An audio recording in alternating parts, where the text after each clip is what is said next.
This week's game of the week is Mother 3.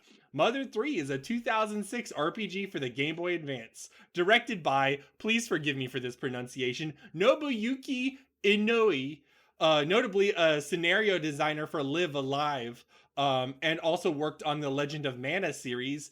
And the previous director, Shigesato Itoi, heavily consulted and wrote the script. This was a long and canceled game.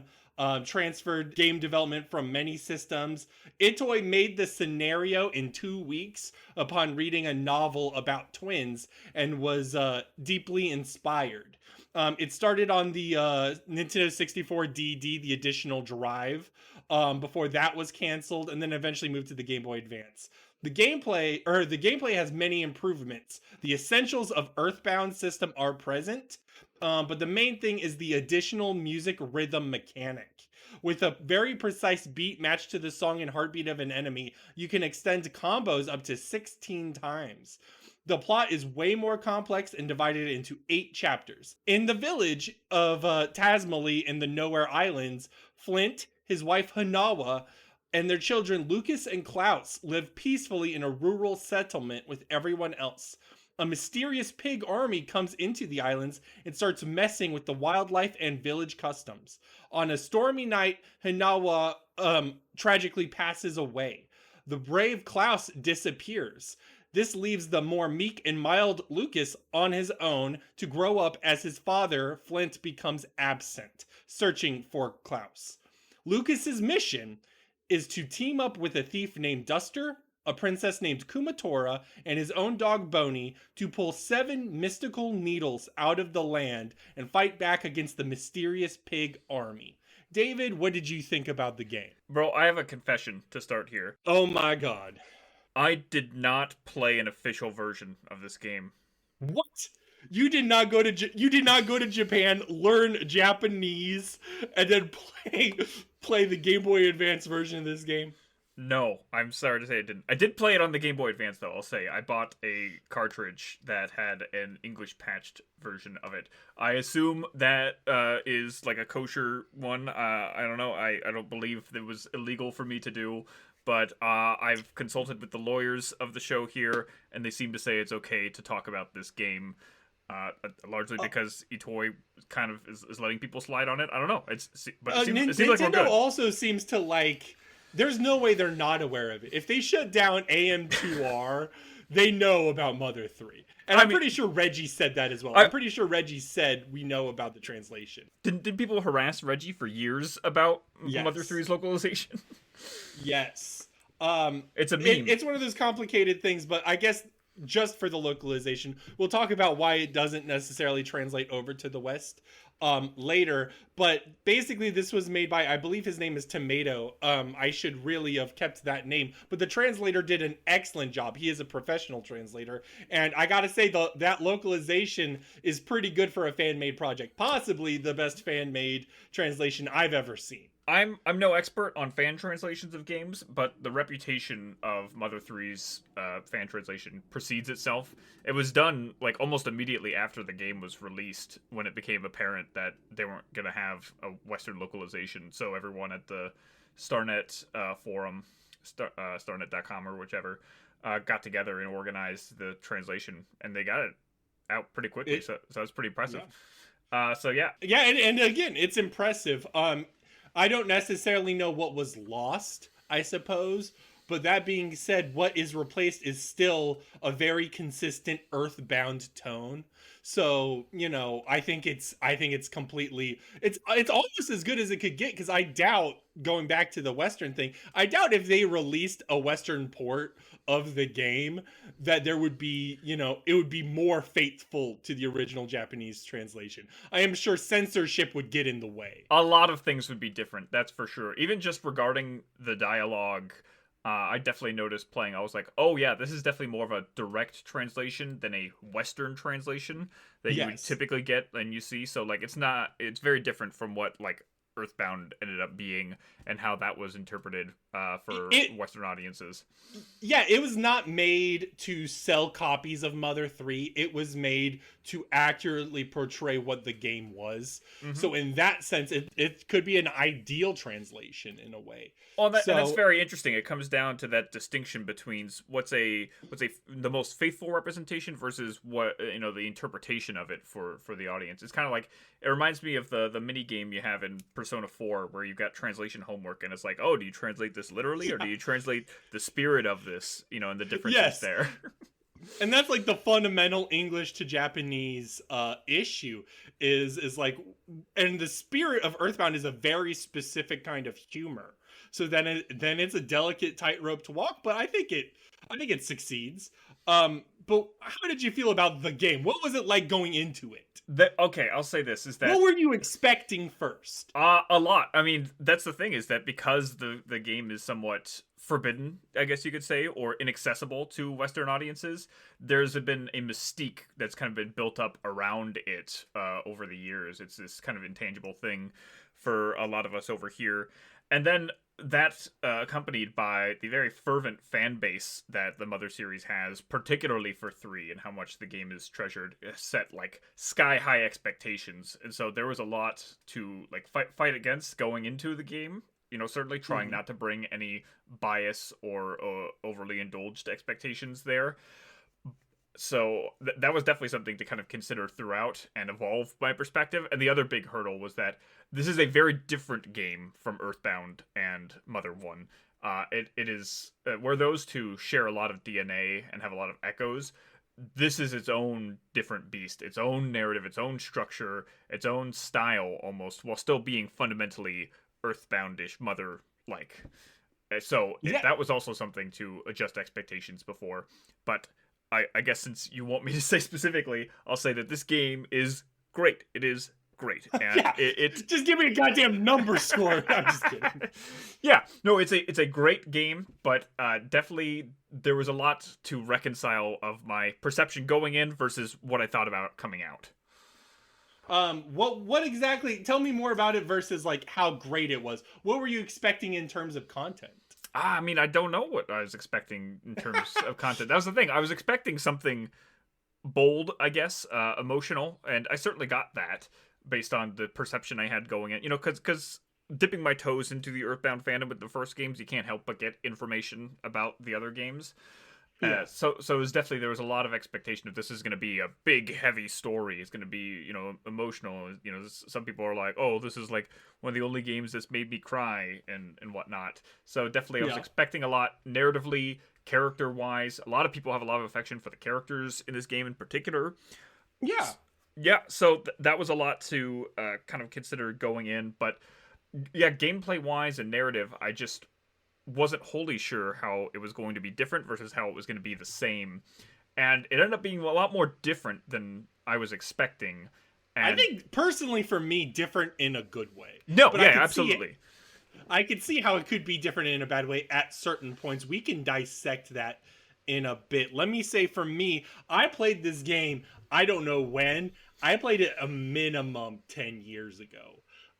Minimum. And I think and I played it probably within also, guys, spoiler alert. Huge spoilers throughout this podcast. We're just gonna fucking say them all. We're gonna. Yeah. I played it within like a year of my mother's passing. I was probably about 17 years old at the time. And so for me, this was a very emotional experience. I like deeply connected to Lucas. So Yeah. I had like an intense nostalgia for this going into it, and I don't play this game a lot. This is my third time playing it fully. And I still really liked it. This time around, I liked it more. This is like for sure in my top 10 games now. The thing I liked about it is its non unconventional complexity. What it does for as an RPG is completely different. It's as if they took that like rolling counter HP thing in like the unique mechanic sense and sort of leaned into those aspects for other things such as the rhythm mechanic, but also just the different usages of like Duster's thief tools, or just the different uses of shield and all that. Shields and buffs were always important, but here it's like super important. Hmm. And I got a huge mileage out of that, and I also got a huge mileage out of the director of the game being rooted in Live Alive. And I haven't played the Tales of Mana series, but I can say from Live Alive, you can tell that he was the scenario designer, because for me, a lot of the dungeons and a lot of the little set pieces are much more calculated than a generic you're going into a cave, you're going to fight some enemies, and here's a boss. They're much more, different every time you do it. And then they build up to a nice story. They're sectioned off. It's cool. I don't know. I just dig it. Yeah, actually, I didn't realize that Itoi didn't direct this game. He's just so heavily associated with the series, and again, even with this game. But literally, until you said there, I didn't realize that there was even another person helming it. So that's interesting, and I'm glad you brought that information to me here. Yeah. No, but even then you see his voice. Like I think the auteur voice is still deeply present. Especially in that writing and like the story. It's still there. Um I guess we should start by the talking about the first 3 chapters. For me, this game is like the first 3 chapters are actually the prologue of setting the stage and really getting you to know the base characters, because I will say this game has a higher focus and a deeper focus on a cinematic or a literary sense. It's less free form, and you know the Yeah. characters more deeply. Even the town, instead of there being a bunch of towns, there's basically 1 or 2 towns, and you deeply know the town of Tasmally, and you know its villagers. Hmm. I think that the structure of the storytelling is the biggest thing that sets it apart from Earthbound, because whereas Earthbound is very much this kind of interconnected world that has a mostly linear progression, it still is very more focused on exploration, I think, and getting a sense of all these different environments through communicating with everyone there, Yeah. versus the more kind of, again, very streamlined, I think, narrative progression style of Mother 3, whereas the chapter basis does not allow for any kind of going back, any kind of other exploration. There's still a fundamental aspect of getting to know a setting, of course, and talking to and learning about where to go from all of the characters in your particular settings. But you're right. There's like one central hub setting that is then connected to a couple of, basically one-off areas that you go through. And then the big final area, which is more like some of the spaces that you explore in Earthbound, I would say. Yeah, and then some of the chapters, because of the chapters, the main party, Lucas, Kumatora, Duster, and Boney, really only become a full glued cohesive party by the end of chapter 4. Or wait, did I say that right? Either way, it's by the fucking end of the, but by a very late point in the game. The Yeah. first 3 chapters are, Flint. The second chapter is the monkey. I think his name's Salsa. Salsa, yeah. Yeah. And then the third chapter is, oh, actually the second one is Duster. Why do you Yeah, not I don't correct know. me? You're right. Just fix it and edit. It's Duster, There, bro. It's actually Duster. there you go. There you go. Just Second, cut that second back in. chapter is Duster. Third chapter is Salsa, and then you go back to Lucas. Yeah. Where you have to find Duster again. And that is a really weird party composition, because you keep resetting characters, and even when you get the full party, you lose the party. You get split up again. Yep. Yeah, it's really interesting. Earthbound obviously played with multi, like sections where you had just a single party member, or you were changing perspectives throughout. So this is definitely a continuation of that.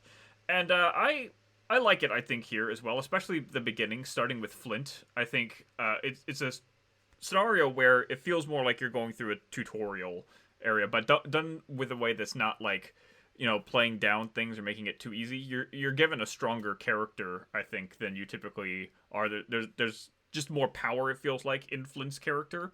So Yeah. playing through the beginning section with him feels very nice. And I think tonally the game starts off really strong. Like it sets its dramatic tone right off of the bat with the Yep. events surrounding Flint and going through the town with the forest on fire and having to deal with the destruction that's being caused by the pig army all of a sudden.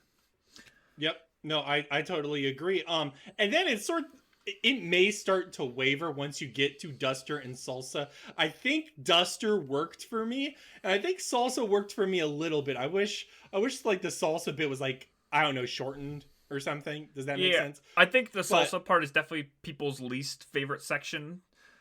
There's specifically a part where like you just have to deliver packages and it makes you really slow and you have to do it in a certain amount of time and it feels some Death tedious. Stranding ass shit. Yeah, but it's intentionally like it's supposed to be tedious. It's meant to feel grueling because that's the feeling you're supposed to get as the character that you do. Yeah. Yeah, Salsa's having a bad time. Salsa is a monkey that is basically going through torture by a facade. By the way, Who great name, great character name, great translation. That was something I think someone suggested. If I remember right, it's both an Arabic pun that his name means deception or something like that, and then obviously the English name facade indicates a putting on a kind of veil or a persona that is not what it seems to be. So really great there. I think that's super funny. I like Facade as a character a lot. But anyways, he tortures Salsa. He is taking away Salsa's girlfriend, and you go through that section. I think it is important to showcase a lot because that's also like the real heavy section that sort of communicates the harm Facade is doing intentionally to Tasmali. Hmm. Well, we should describe Tasmali as a village real quick. It Yep. is a fully rural environment pretty much. There's a cowboy, Flint's the cowboy, and there's a blacksmith, yada yada yada. But when Facade comes in, who is a representative of the pork army, he brings money. They didn't have the concept of money Yep. before There, Facade shows up. there's no money. There's no crime. They have a jailhouse, but they've never used it. Yeah, it's almost like a utopia. Which I think which it's makes you funny. question why they had it in the first place. Like, where did they come up with the concept for it if they've never even had like crime or anything? I don't know. I don't know. Well, we may get to that in a bit. But I was gonna say, I think some people are quick to like question the anti-capitalist reading. I think it's 100% intentional. I think the original like bizarre theme, one of the themes to Tasmali is a back in the USSR theme.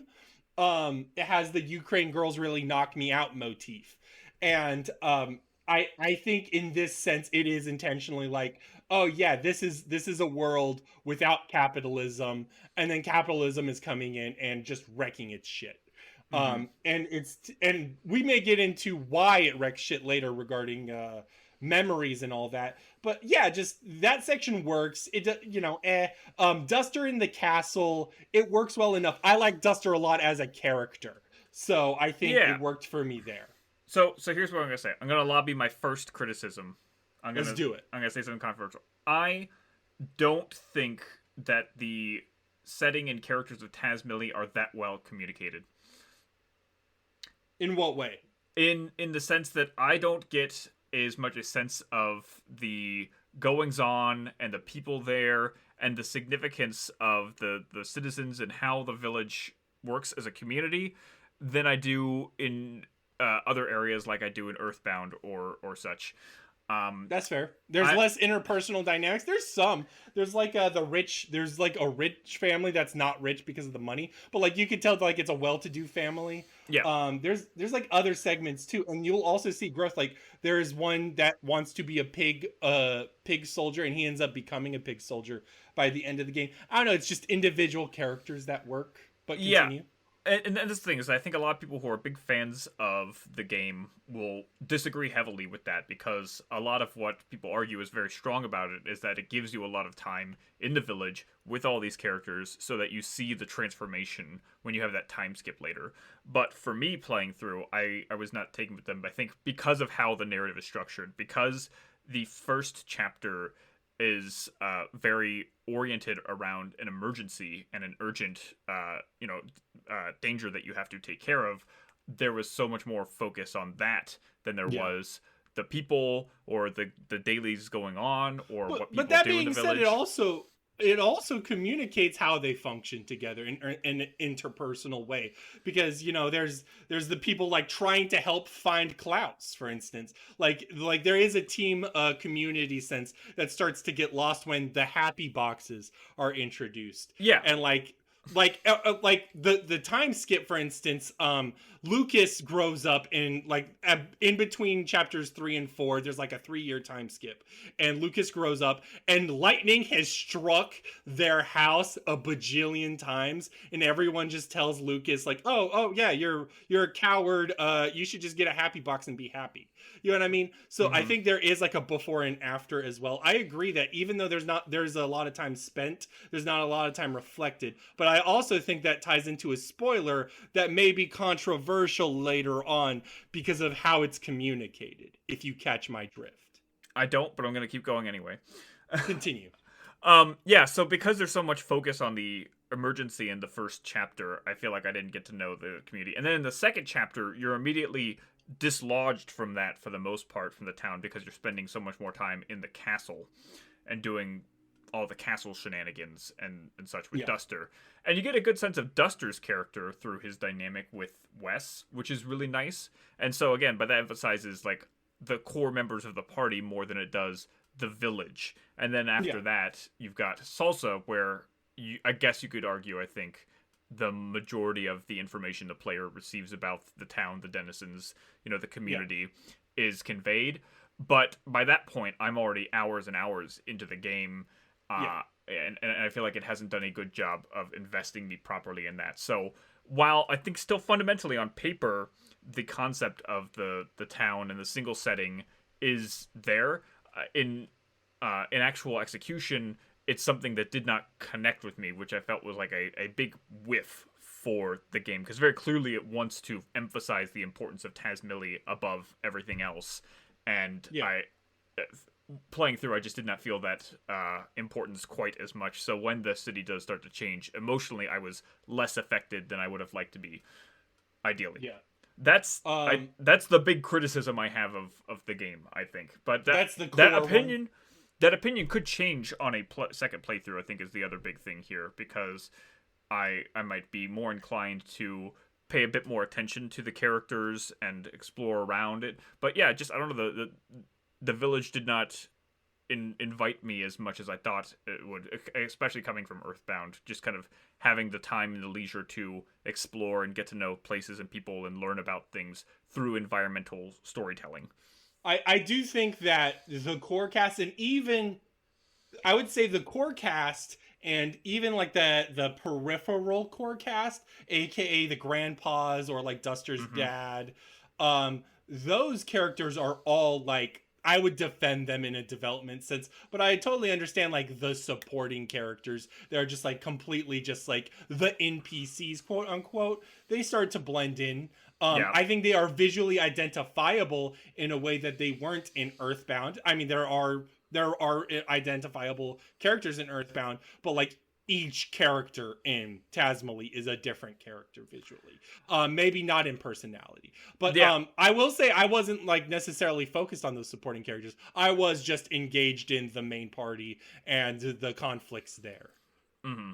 But because I think the game wants to emphasize the transformation and the indoctrination of the town as a key theme, and it wants to care about Tazmily, yes. Yeah, and I just did not as much, because the characters in the community were not as emphasized, I think, as they could be. We'll touch back on that in a bit. Okay. Let us continue onward with after the destruction of all of that. And like everything's a happy box now, so we sort of start to see technology being introduced. It's not necessarily like a TV allegory, but it is almost pretty much a TV allegory. um It is. it I Yeah, think so. it could be internet, it could be anything that's like electronic and just takes your attention away from the here and now, perhaps. Hmm. You start to see things like that, and even the logo of the game is like nature versus mechanical. When spoiler alert, the masked man is Klaus.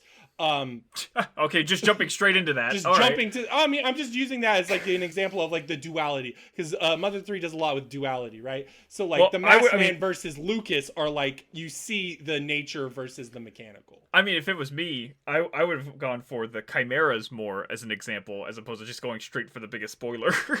But I'll get back to the chimeras. I do have a thought on the chimeras, but continue onward. I like the once you get to Lucas, I enjoy playing as Lucas. I think once that point happens, the game actually starts. Does that yeah, make sense? yeah, and I agree. And that is a long time. That's a long time for the game to start. That's true. That's true. No, it's like fucking 3 chapters of prologue, and they didn't have the guts to call it a prologue because it is like 20 hours. I mean, I might even argue that it's even later. By the time that you're looking for the 7 Needles, is where the game starts. That is like, and the 7 Needles is one. It's one chapter, and then the other chapter is one needle specifically. Yeah, So it's a very long chapter, but it's a lot of like just reassembling things before then getting to see. Okay, like so there's all the first 3 is basically the prologue, right? Then you have the time skip, and that time skip is basically like, okay, now let's reorient ourselves. This is the prologue to what's been happening before we're sent on our mission. Like, because exactly. like if the main crux of the story is like getting the 7 Needles, that's like the MacGuffin, the driving thing that's going to lead to the conclusion. That doesn't come till chapter 6. But I think also on another angle, it kind of doesn't matter. Yeah, Like, I don't think like the sound stones were like particularly engaging, or the 8 melodies of Mother 1 are particularly engaging because it's the whole quest throughout. I think the set pieces are still fine and calculated and well designed and, written. Like Club Titty Boo is a really fun experience. Oh, yeah, Or the yeah. Chimera Lab is a really fun experience without the needles. The needles are almost an afterthought, but it's not. It still feels real. It's just almost Absolutely. rushed. Yeah, just from like I guess when you're going in an expectation of like story structure and gameplay, it feels like a constant resetting up until that point. That feels like, okay, now we're on our mission, we've got our objective, we know where we're going, and everything feels like Prelude before. And this is not to say that any of that is bad. But Absolutely not. It's some really great gameplay I for that first half. I think the game intentionally plays with anti-game elements and Yep. other elements to it. Like, it feels a little bit like a play at points, feels a little bit like a book at points. It doesn't want necessarily a strict formulaic structure. It wants to be able to have freedom, and I think the freedom does give it a depth that is really nice. Yeah, I'll actually I'll back it up a bit to talk about the gameplay more so in the experience Let's playing do it. it, because chapter 1 has and I think in a lot of games there, and in Earthbound it was definitely true as well. There is a immediate difficulty hump that you have to get over, and that came for me at the first final boss fight of chapter 1, the Mecha Drago, Yeah. which was what I was referring to when we were talking about the chimeras. That's like one of the first real instances you see of the corruption that's going on with the infusion of technology into the natural world that we have here. And that fight is really, really rough. It's a wall, and I definitely had to grind to make it happen, and it was tough. I don't know if you had a similar experience, but it seems to me that is, definitely a big difficulty spike early on. I did not. The big difficulty spike for me, whenever I play this, is the barrier trio. Yeah, that was another one I was going to mention. And I have now figured out the best way to do the barrier trio, so I'm okay now. Yeah. Once you figure it out, but oh my god, that fight could just absolutely destroy you over and over. Yeah, that fight fucking wrecks you. Yeah. Yeah. No, I get it. But here's the thing: is there's difficulty spikes in all the Mother games. Yeah. Yeah. This requires, for me, the least amount of grinding because a lot of the bosses can just use alternative things to them. For instance, like the giant pork trooper is weak to DCMC memorabilia. Yep. Which you get right before. Yeah, exactly. And it's just little stuff like that where I don't necessarily, as long as you plan ahead or you know what you're doing or whatever. This is admittedly not my first time playing, but like also the game also tells you these things. The game is actually pretty good about the menus telling you about enemy things or item weaknesses and all that. You know what I mean? So like all that stuff really works. Let's talk about the rhythm mechanic. Yeah. Yeah. So this is something that also is conveyed to you fairly early on and is honestly an ingenious evolution of the battle system that was already present in Earthbound, adding an extra element to that already incorporates itself well with the mashing that you do to get through fights with the rolling HP bar. Yep. It's a great integration of it. I wish I was better at it. I think a lot of it's time. And the other thing is it's a very precise rhythm. Yeah. I'm not able to get very much because I don't have much rhythm, but I could get like, 4 hits, 5 hits if I'm like on top of it. 4 is about the best I could ever do. I don't know. It was ultimately, it's not like it doesn't give you the tools to figure it out. Like you have the pendulum or whatever from Duster, which allows you to put some enemies sleep. anyway, to sleep, and you can then hear their heartbeat emphasized more, and you're supposed to time and rhythm to that. But yeah, they say beat, but the beat occasionally changes throughout a song, and it can be hard to keep up. And like you said, it's very, very, very exact. And if you're not on it exactly, you lose it. But that also ties back into that engaging battle system part. When you say that the time signatures and for the beats change, that can also be a thing you play with in the menus. I will say as well, the rolling HP counter is much more involved here. There's just you're managing these things way more. It just feels way more dynamic. And what I mean by the song thing is if you know that there's an easy part to a song, just wait. Just wait for the easy part of the song. Mm-hmm. You know what I mean? So in that way, there is a way for you to play on your terms, and and I like it in that sense as well.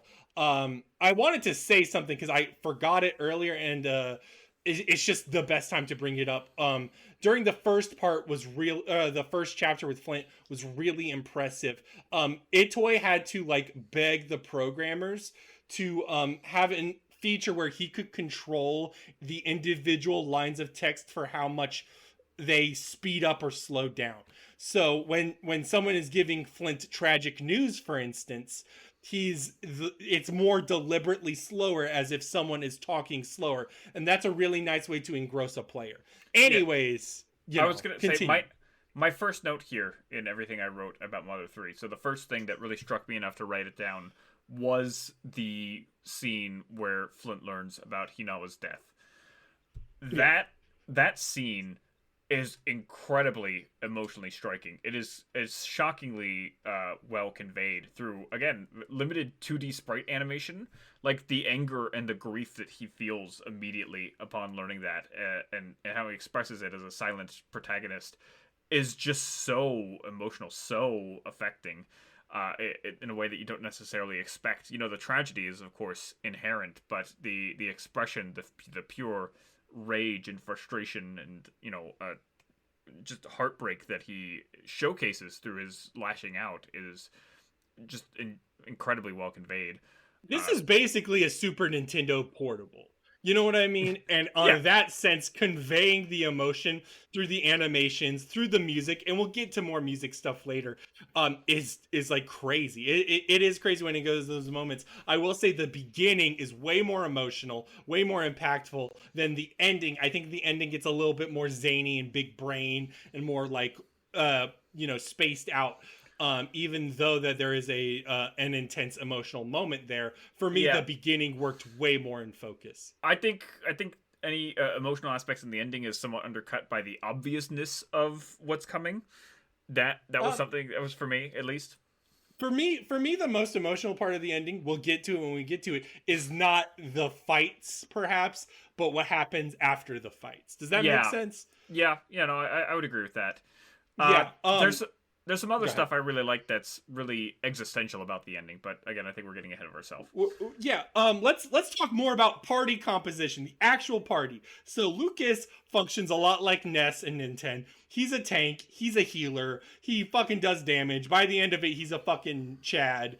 You Yep. want Lucas on your side. Kumatora has side powers. Again, notably, she's got some good side powers. Side ground. I don't know if you figured out the secret with PK ground. Did I even get it? I don't know if I got it. I got Starstorm before the end, but I didn't get ground. Did I get ground? I don't know. So let me tell you the secret to PK ground. I don't know when you get it. I should have wrote it down. PK ground. PK ground is number one, can't be reflected, and Ooh. like PK Thunder and PK ground can't be reflected. And number two, it doesn't do a set amount of damage. It does a set amount of percentage damage. It does about Whoa. like it does like 8% of the enemy's total health. So it's fucking amazing against bosses. Yeah, I mean that sounds like it. I did not get it though. I don't think. Anyways, so Kumatora has tools in her arsenal that make her useful.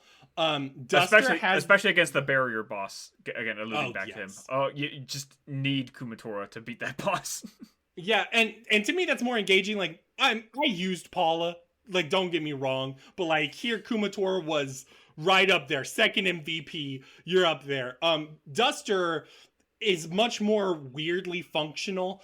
His thief tools are always interesting. The heartbeat thing with the sleep mechanic, but also he can turn people's backs around.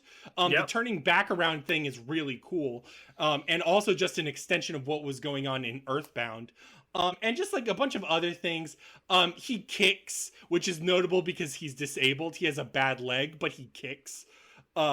And Boney is like, at first, when I first played this game, I was like, Boney's kind of a lame duck party member. He's your dog. I was But- gonna say, hold on. Boney is automatically the best party member because, like you said, he's your dog.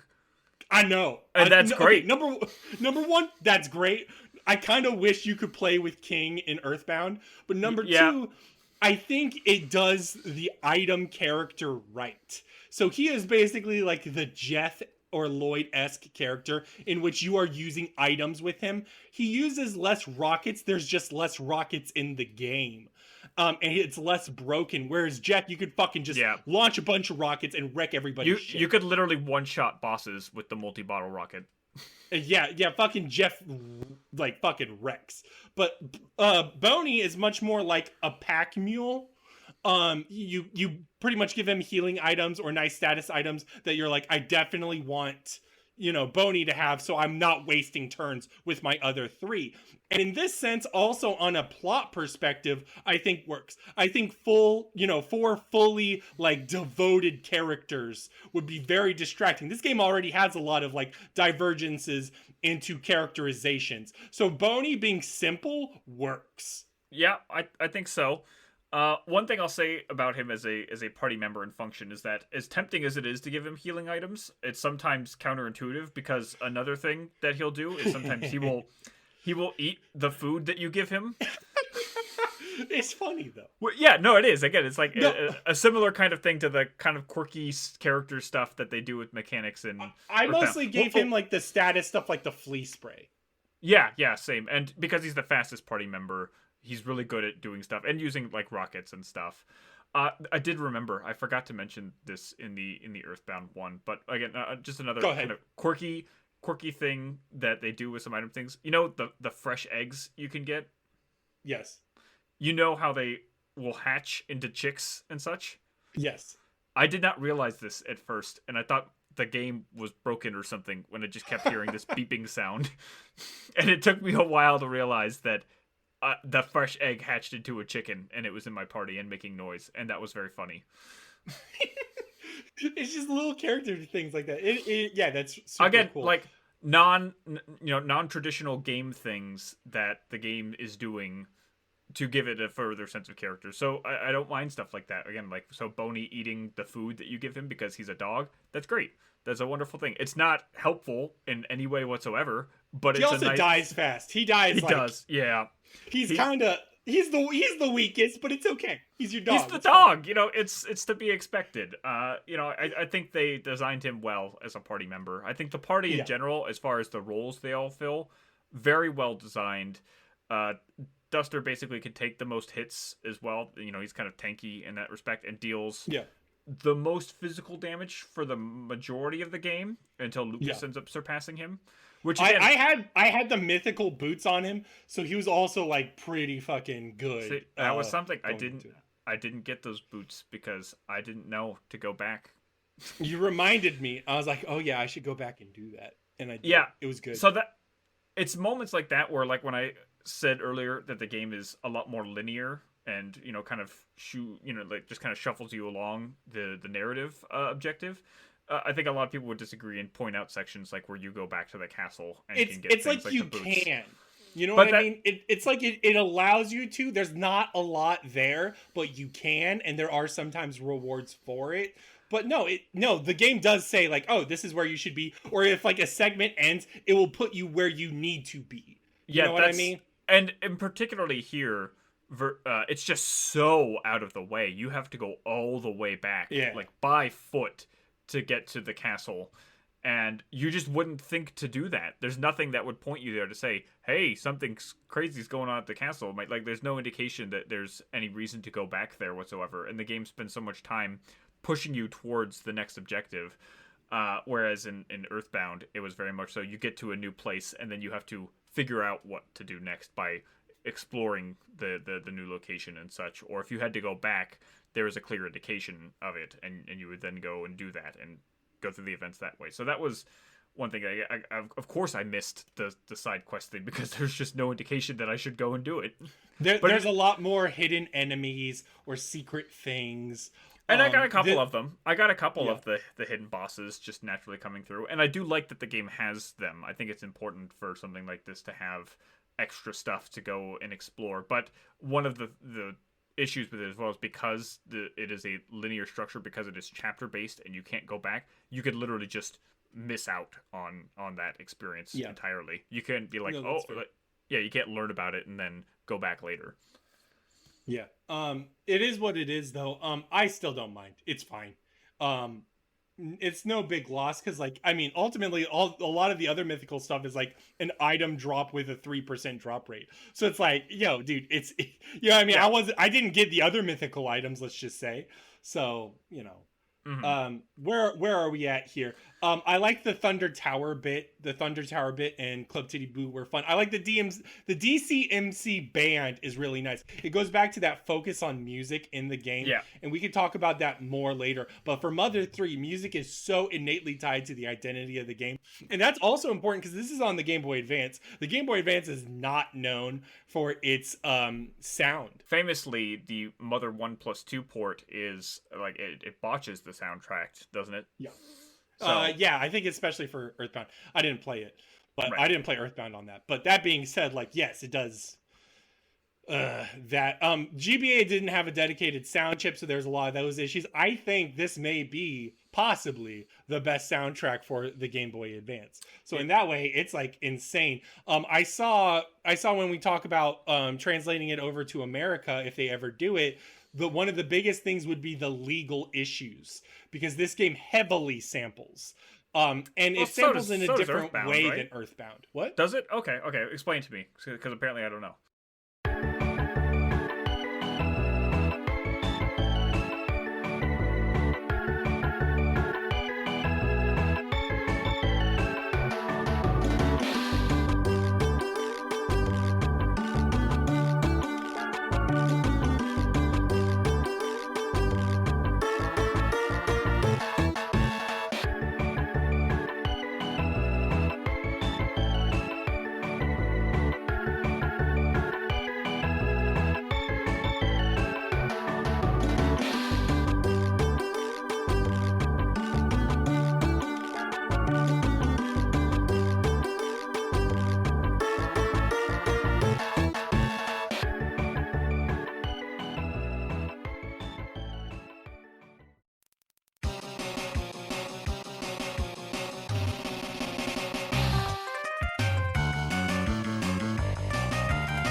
I just saw a video recently on it. It was like a lawyer talked about it. Was the way Earthbound sampled these things was quote unquote more like it's more distorted. For instance, even though they sample it clearly there, they would distort it. Whereas here it goes more for vibes or like small motifs, and those are much more easier to catch in the American legal system, or like much more like especially post the what's the fucking Robin Thicke song with the Marvin Gaye thing.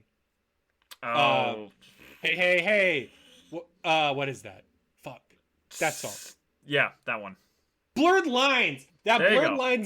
Blurred Lines lawsuit pretty much, made it to where that there's a gray area in how much you can sound like another song. And this song and this album doesn't even necessarily sample, but it borrows feelings and vibes in a very heavy referential way. So it would be in a much grayer area. Does that make sense? Yeah, playing through, I don't recall as many that I did with like Earthbound, where I noticed the reference ones as much. In Mother 3, I didn't like just thinking. I can't recall off the top of my head any that at least weren't also present in Earthbound to begin with, because there's also a lot of I'm soundtrack trying to carryover. I'm trying to think of some. The most obvious one for me is the I don't remember what it's called. It's the enemy. It's when you fight the bats, like in Uh-huh. chapter 1. Yeah, yeah.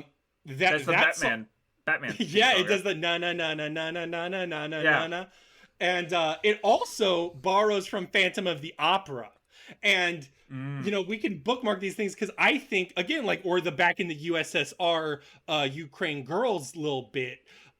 These things sort of are much more calculated to reflect something because they put the Batman song with the bat enemy and sort of like emphasizes a cultural pollination in a nice reflective way. It means more is I guess what I'm trying to say is when a song is borrowed here you can see what it's reflecting onto. So in that sense I think it's really cool, but there's also a lot of classical music, I know that for a fact, where they borrow a lot of like Beethoven or what have you. I think the leader songs like Gymnopedie, but I think that's all public domain. So I don't necessarily know all the samples, but you can look them up. They're pretty Yeah. extensive.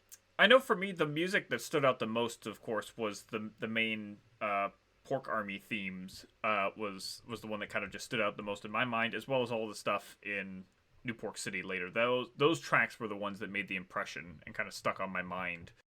And here are some Smash Bros. Renditions of the Porky tracks, specifically the main Porky Army theme. And you call this a utopia? They'll repeat a lot of the melody, but they'll feel very different in instrumentation, which is why I chose the Smash Bros. Versions.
I got familiar with them through the Super Smash Bros. Soundtrack first, because again, that's kind of like the other big thing is that this is the first that Super Smash Bros. Brawl was the first experience many Westerners had, I would say, with Mother 3, but through Lucas, through the references of the stage and in the story as well. The story mode of Brawl had a lot of Mother 3 aspects to it that you kind of learned about. Again, I think we talked about in the Earthbound episode. That's how you learn about the final boss. You learn that spoiler through Smash Bros. And that's how we got a lot of that information first. So yeah, so the music at New Pork City always stuck out and made an impression. But I think also just emotionally resonated more with me than any other moment in it. Although I guess it feels very John Williams or Wagner.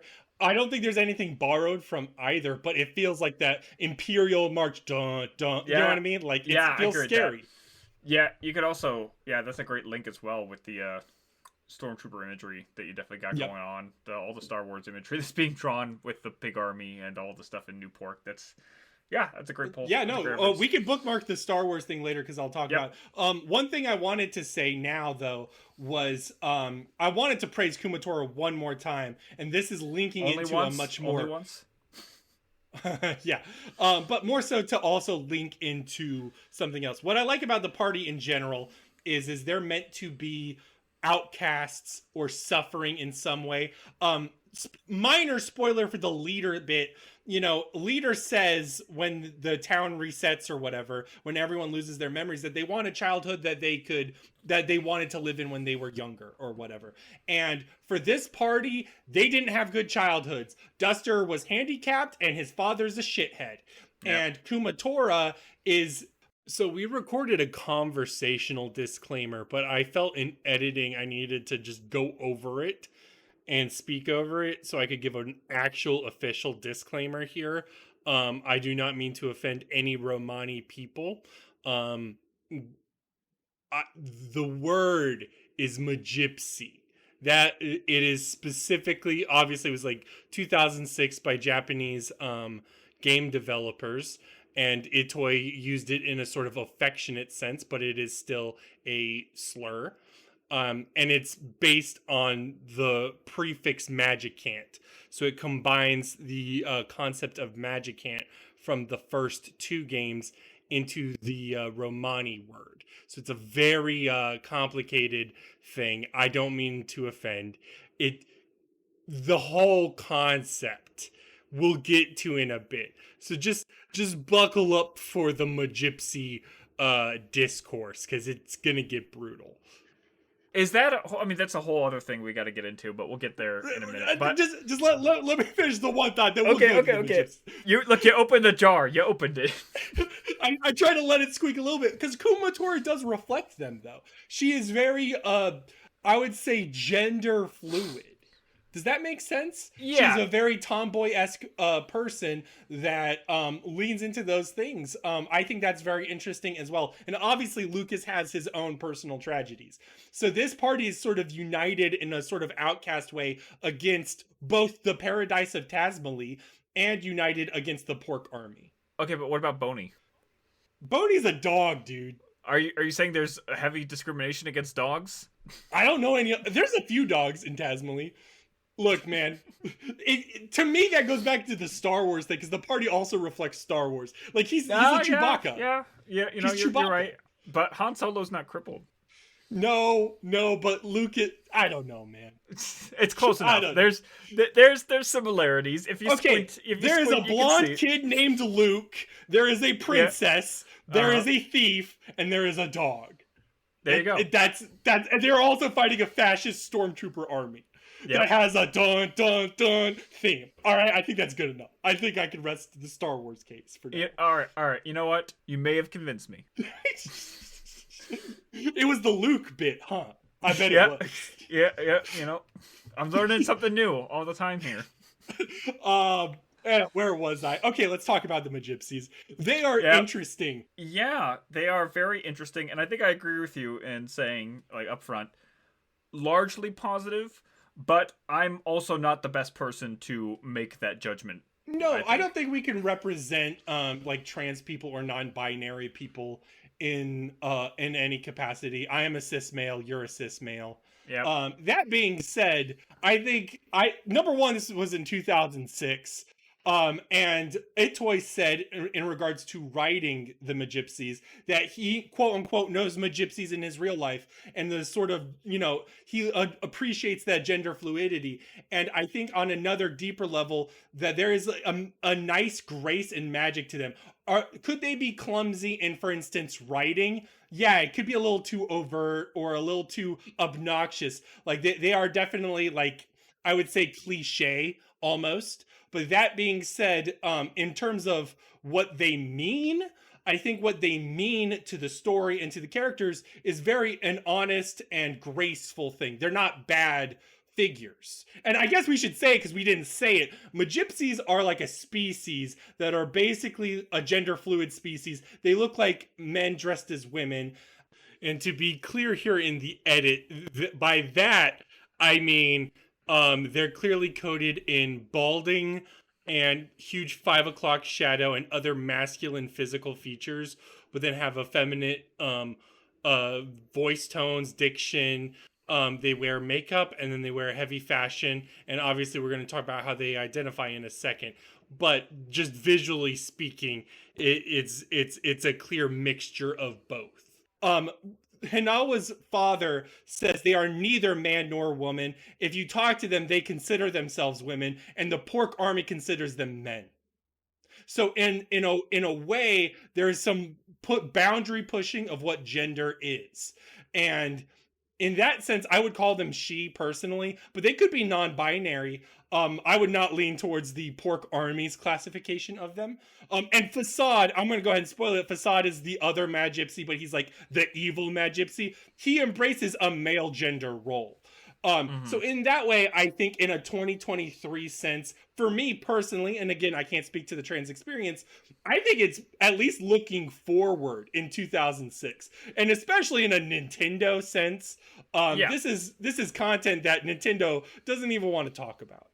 And it's also one of those things that I think a lot of people have speculated. One of the other reasons why the game has not received any localization, because definitely, even especially more over here, the conservative mindset, especially in 2023 of the country, is just maybe not amicable to that. But also, if they ever did, like, I don't think there would be any huge backlash or anything. Like, the gaming community is not gonna.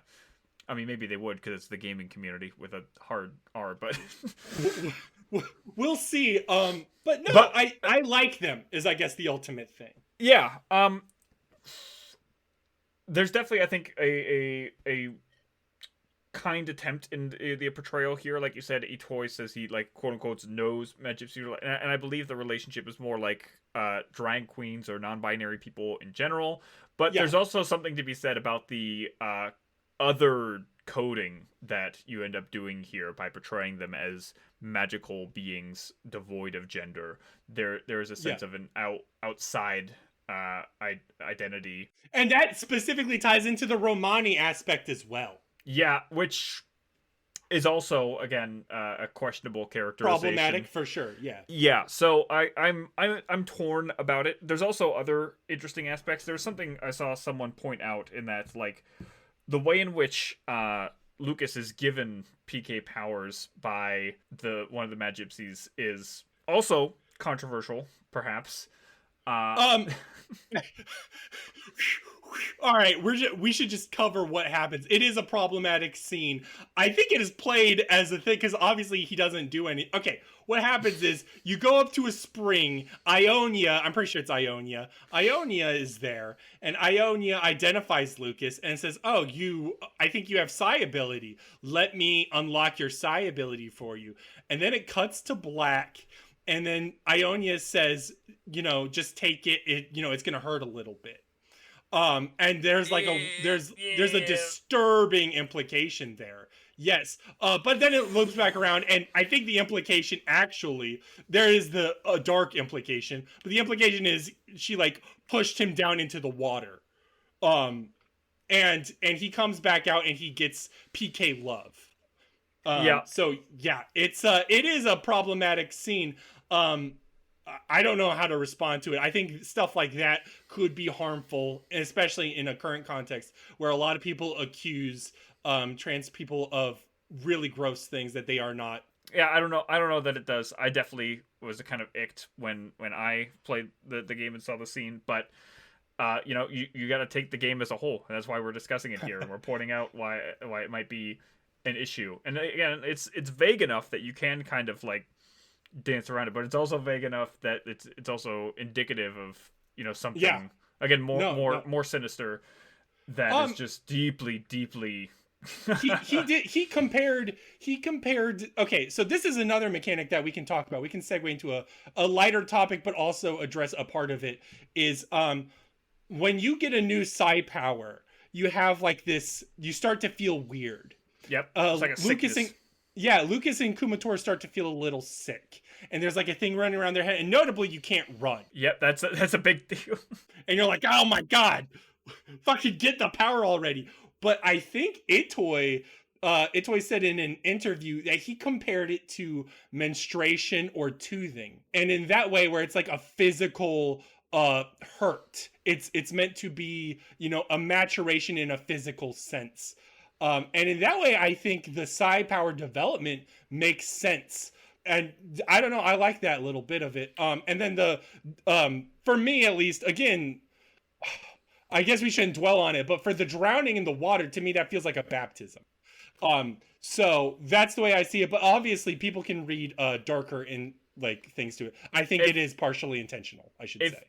It feels sexually explicit in the presentation. They feel in general sexually explicit. I think that's one of the problems with them is that they are very drag queen-esque in persona.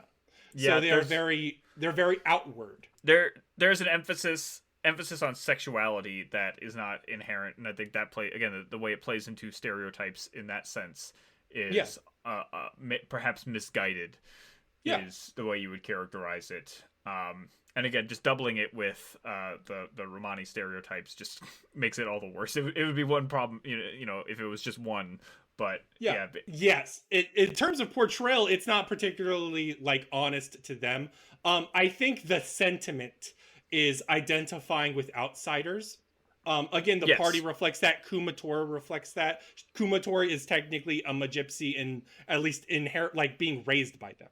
Right. So there is a spirit there of outsiders or magic. And I also have like a creativity bend to this that I'll address later. So for me, the Magypsies work on a different level, but we can address the creativity bend later. Well, I was going to say one last thing that I do like about the Magypsies is that they also emphasize the musical themes of things. Again, this emphasis on music as an important thing throughout their specific naming. Their named on the various modes of music, Ionian and I just need to look it all up. I don't remember them all again. I don't know if you. I only remember Ionia and Locrian. Yeah, Locrian mode. Dorian's another mode. And also it should be noted that the way they dress is very specific. It's not just, one thing. There is I remember the one near the Chimera lab has like an S&M cop outfit. Yep. And so like they are explicitly sexual in a sense. Well, they're drawing on that imagery at least. They're drawing on those ideas. But yeah, so the 7 musical modes, Ionian, Dorian, Phygrian, Lydian, Mixed Lydian, Aeolian, and Locrian. So that's their naming, which I love as an idea. And again, another way to tie it into the emphasis on music as an important facet of all of these games, but like we said, Mother 3 in particular. So they emphasize and embody that in a really lovely way, I think. And they basically guard the land. Right? So they are guarding the specific 7 needles. 7 Magypsies for 7 needles. And when the needle goes away, they also die. They don't die, technically. They say, like, oh, I'm going away. It's my time. Yeah, they disappear forever. They disappear. And one of them is really nice. I love the snowman bit, where it's like, who's going to take care of my bunnies? And so she saves a pork trooper. And then the pork trooper, after she goes, the pork trooper's like, you're my enemy, Lucas. I don't want to fucking talk to you. But that woman saved me. I'm going to protect these bunnies. That's what I'm going to do with my life now. And to me, it's stuff like that that's really fun, really cool character moments. I really love the snowman music in Mother 3 in particular as well. that's again another nice connection between all of the games. Snowman is the song you hear in every single one of the games, and I think it gets better with each one. Yeah, and I think the snowmen here work because like there are actual snowman NPCs, and then like at the end of it, and to me this says a lot about the game as a whole. Is after you pull the needle in the winter area, the snowmen start to melt, and then one of the snowmen is like, "We're just memories of a snowfall." And then Mm-hmm. that's all he says, and it's impactful in a way. You're like, oh my gosh! And in a lot of ways, I think the game is like about a memory in a snowfall. Um, so that all works for me. I love all just those little complexities like that. I think to tie back to the problematic elements, this is a complex game. We could spend 5 hours talking about this game. We might. I mean, we're only I one hope in. not. But this is a fucking game to be analyzed. It is almost literary. It feels like a play. If I could compare it to anything, I'd compare it to a play. But it feels very heavy in terms of text and what's going on, even just referencing Earthbound or Mother 1. So in all those aspects, it's fucking crazy. I mean, just kind of talk about like some of the progression and the feelings I had going through, like Do it. in Run through it. We got it. okay. So chapter 2 in the castle, I got lost a lot. That was one thing I I wanted think to it's say. easy. There's one thing in particular. One thing in particular that I got lost on is that I just did not know where to go when you need to put the staples in the room with all the ghosts hanging around and stuff. It has like a shaded outline. Oh, I Yeah, guess you played yeah. on hardware though, is your thing. I mean, even not like this is one thing that I found that Earthbound does better than Mother 3, and that's that kind of pointing you where to go through the various NPCs and giving you hints about things. There's nobody to tell you that that's what you're supposed to do. Like obviously that's supposed to be the hint, like, oh, this is the thing there where you need to go. But like if you just can't see, if you don't see the differentiation and the slight shading I, on the wall, I you're gonna don't get need all lost. that. I've played a Zelda game before. They don't tell you to bomb every fucking shaded wall in Sure, Zelda. sure. And I've played, my fair share of Metroid games where you just bomb every tile until you figure out where to go. But, those are the tools there to do that. If you just literally don't know what to do, you just have to run around and look in every room until you figure it out. There was one other instance of this happening to me, but I'll get there. So it was just it's a frustrating thing when you just miss something like that. Sure. So yeah, but otherwise I enjoyed the castle. I like the ghosts. I like how they're written. They were funny. They were humorous. I like Asohi Castle because it reflects a lot of like it feels like an old world moment, and it goes back to I should say something now. I think to Mother 1, when we did the Mother 1 plus 2 cast, I said Mother 1 feels like a modern contemporary setting. Well, technically 1980s, but you get me. Yeah, 1980s with like some fantasy mapping with a castle, a princess, knights. right. Um in the sort of psychological magicant sense. So there's a blending there. And then Earthbound goes for a deeper psychological bend to it with a much more widespread, less American, more global perspective, but also deeply personal. Here, the land itself has become a like it is a it's a post-apocalyptic world, and these remnants of the world are either completely made up or just completely unknown. And I think Asohe Castle really nicely reflects these fantasy elements because Mother 3 is more fantasy than either of the games. Yeah, I think that's definitely true.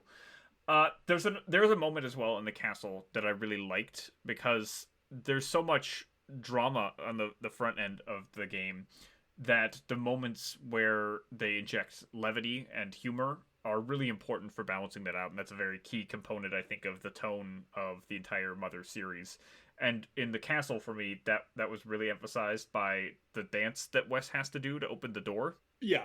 That's a really great moment that undercuts so much tension, particularly between the dynamic that you have between Wes and Duster, because his language is just so abusive at you, the whole time there. And that was definitely something where I was playing. I was like, this would be toned down in a Western release. I can even see, I can see where the direct translation of the Japanese is here because Wes just constantly calls him an idiot, and that's just a very common derogatory thing that is Yeah. thrown more specifically in Japanese. You call baka a lot. Yeah, it sounds way harsher in English. But I think the game is also aware of how harsh it is, because they have a moment where Kumatora is literally like, "Hey, stop calling your son an idiot.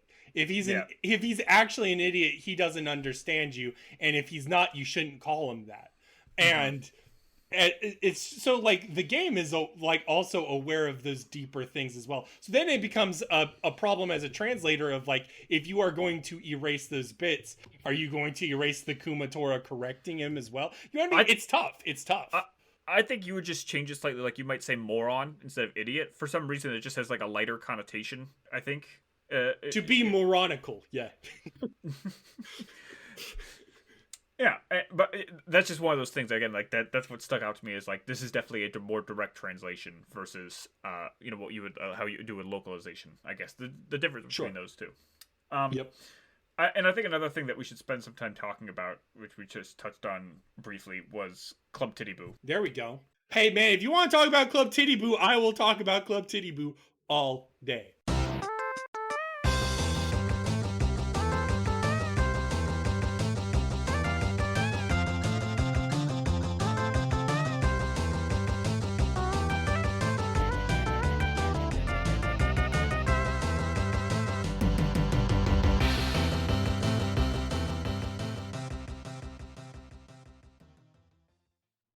Oh, let's do it. Let's do it because Club Titty Boo has you dress up Boney as a human, and it's the funniest moment. It's the best thing in the game. Also, when you start the next chapter, he's still dressed. And unless you go deep into where you're supposed to go, I went back to fight the ghost. Because I went back to fight the ghost, Boney was still dressed like that. That's funny. That's funny. I will remember to do that whenever I play through this again. That's funny. Yeah, I loved that. I loved the theming of it, and again, getting the sense of character, because that's where everyone gets reunited again. There's the lead up to it is also nice in the factory where you're help like you push around, you do your slave labor work to push around the clay men or whatever it is, to get them recharged, and that gets you the entrance into Club Titty Boo, and that gives you again, it's a nice lead up, a nice information drip of what the pig army is up to, and then obviously all the stuff that you have going on in the club. I think that's where the game really started to endear me for the first time, was with the encounter with DCMC and Kumatora there at the club and trying to get Duster back from. And for me, the DCMC as a band almost competes with the Runaway Five. I'd say there's a good bit of characterization there. I think I'm gonna say this. I think they're better than Runaway Five. I think so in a way. I mean, I could see Runaway Five being more iconic as NPCs, Absolutely. but in terms of what they do and impact, I think DCMC works really well. No, and I like the relationship they have with Duster, and again, it really makes for a nice emotional moment when they come back at the end. That the song that they play there, it's part of Duster's theme at first. Yeah. It really struck me. The DCMC song is one of the more emotional tracks in the game. As you get up to the end there, I guess we'll talk about it more when we get to New Pork City, but particularly because of then all the investment that you have at Club Titty Boo in the first time, the whole game you have to play to win Duster back to your party, they're so reluctant to give him away. He doesn't even know if he wants to go. And there's interruptions, and they're like, "Oh, I forgot," and like. It's just really cute to do the rock, paper, scissors with all of them. And there's a little bit of a logic puzzle of like, oh, he always does rock, he will always do scissors. They always tie. And that's always fun. No, that's fun. I liked that. There's some more puzzly minigame stuff later on that I liked. Again, and this was all stuff that came up towards the end. I was like, I wish there was more of this in the game, some more stuff. So that moment really sticks out to me. All of the stuff at Club Titty Boo. And Kumatora having to deal with this kind of patronizing attire she has to wear and attitude that she has to put on to work at the club. It's really nice for, again, like fleshing out more of her character and getting a better understanding of her in that means, It helps emphasize that weird gender place where she's at, because she doesn't like dressing up like that. She doesn't want to be, because it's sort of coded as like a definitely like a strip club, I should say. And And also, I would say that this goes back to the capitalist themes where Club Titty Boo is literally built so that the workers, because all the people in Tasmania Village now are working for a paycheck because they want money. So they are now working at a factory under the pork army. And when they get off work, they have a club that they can go to spend their paycheck. And they Mm-hmm. could forget about their troubles for a little while. And that is like such a fucking opiate of the masses moment, and it just is feels oppressive. Like, even when there's not a really big bad guy, the really big bad guy of the area is just a fucking fan in the Yeah, crowd, he's you funny. know. Yeah. Yeah, but the atmosphere still feels oppressive, and it's just wild to me. I was gonna say, yeah. Speaking of like money and such, that's another interesting thing with the game. I don't know if you experienced similarly, but unlike in Earthbound, I just never had money. I Yeah, was this is tighter on money. Yes, 100%. Well, I spent a lot more on, like, I think the expendable items cost way more and you get less. We should you also just get mention the way less save money. frogs. This should be Oh the yeah, time to mention the frogs. yeah. So instead of calling your dad to save and have money, there are just frogs in the game. And I like the frogs more just because they have little vignettes to them depending on where they are. So, like, if you're in a retirement home, there's an old frog, and instead of Yep. saying "save your game," he goes "shave your game, Shunny." Like, Hmm. it's just funny. Or, like, there's one moment where he's eaten by a snake, and he's just like, you're talking to a snake with a big old frog shaped belly, and he's like, "Oh, I'm not losing this fight. We're locked in a battle. I'm not being eaten right now. Would you like to save your game?" And then he can also give you money or deposit money. I like the frogs. IDK. I do too. I don't know if I like them more than the dad, but I like them on like a same level. Again, that's how I feel about a lot in Mother 3. So like, it's very different from Earthbound in a lot of ways, but I like them and they're doing their own thing equally well. You know, it's a different feeling you get from versus the incorporation of the dad through the Yeah. telephone is saving. That feels like it immerses me more in the world. I feel Yes. less like I'm playing a game and more like I'm on an adventure. And yeah, the frogs feel more absurd and comical, still very much in the tone with the style of the series so far, and they're a nice change for sure. I think it's very emblematic of how the two games approach the tone and setting in just very different but equally valid ways. Yep. Okay. Where were we at? We still got so much to cover.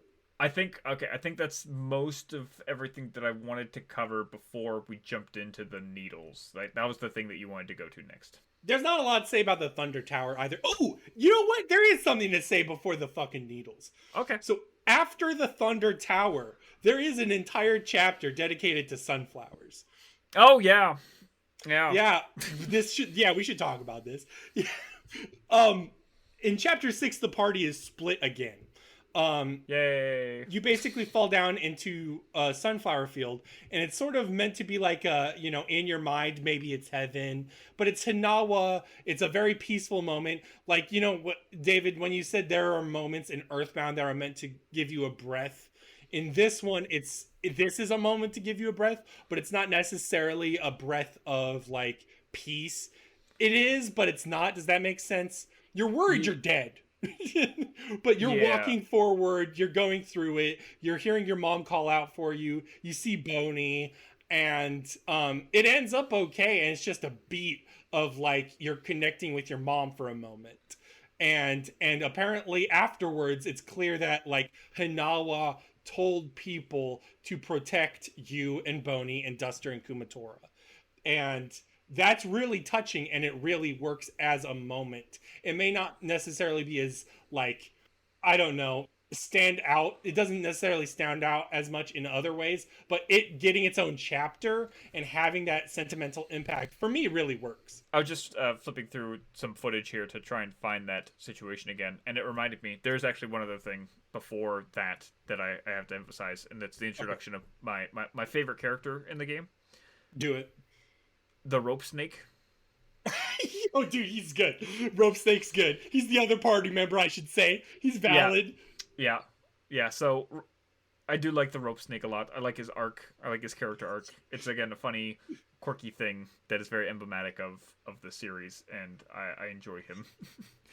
It's like he can't carry you all, and then he drops you. He's like, I can do it again. Just trust me. And then he keeps getting ashamed of himself, but he works up courage over and over again. Yeah, yeah. But yeah, the sunflower bit is very brief, but you're right. It's kind of like a reprieve. There's other moments more like the coffee in Earthbound, where it is. There's a literal like coffee segment. Oh yeah, I think it was tea in the front. I don't remember. Was it coffee? I don't know. It's the same thing, same principle, same concept. You are literally in a spring talking to a Mr. Saturn, and the Saturn goes, "Hey, do you want this?" And then you have a blue background giving you like, "Oh, look how far you've come." Yep. Same spiel, and I don't know. I think it works better in Earthbound, but it still works fine here.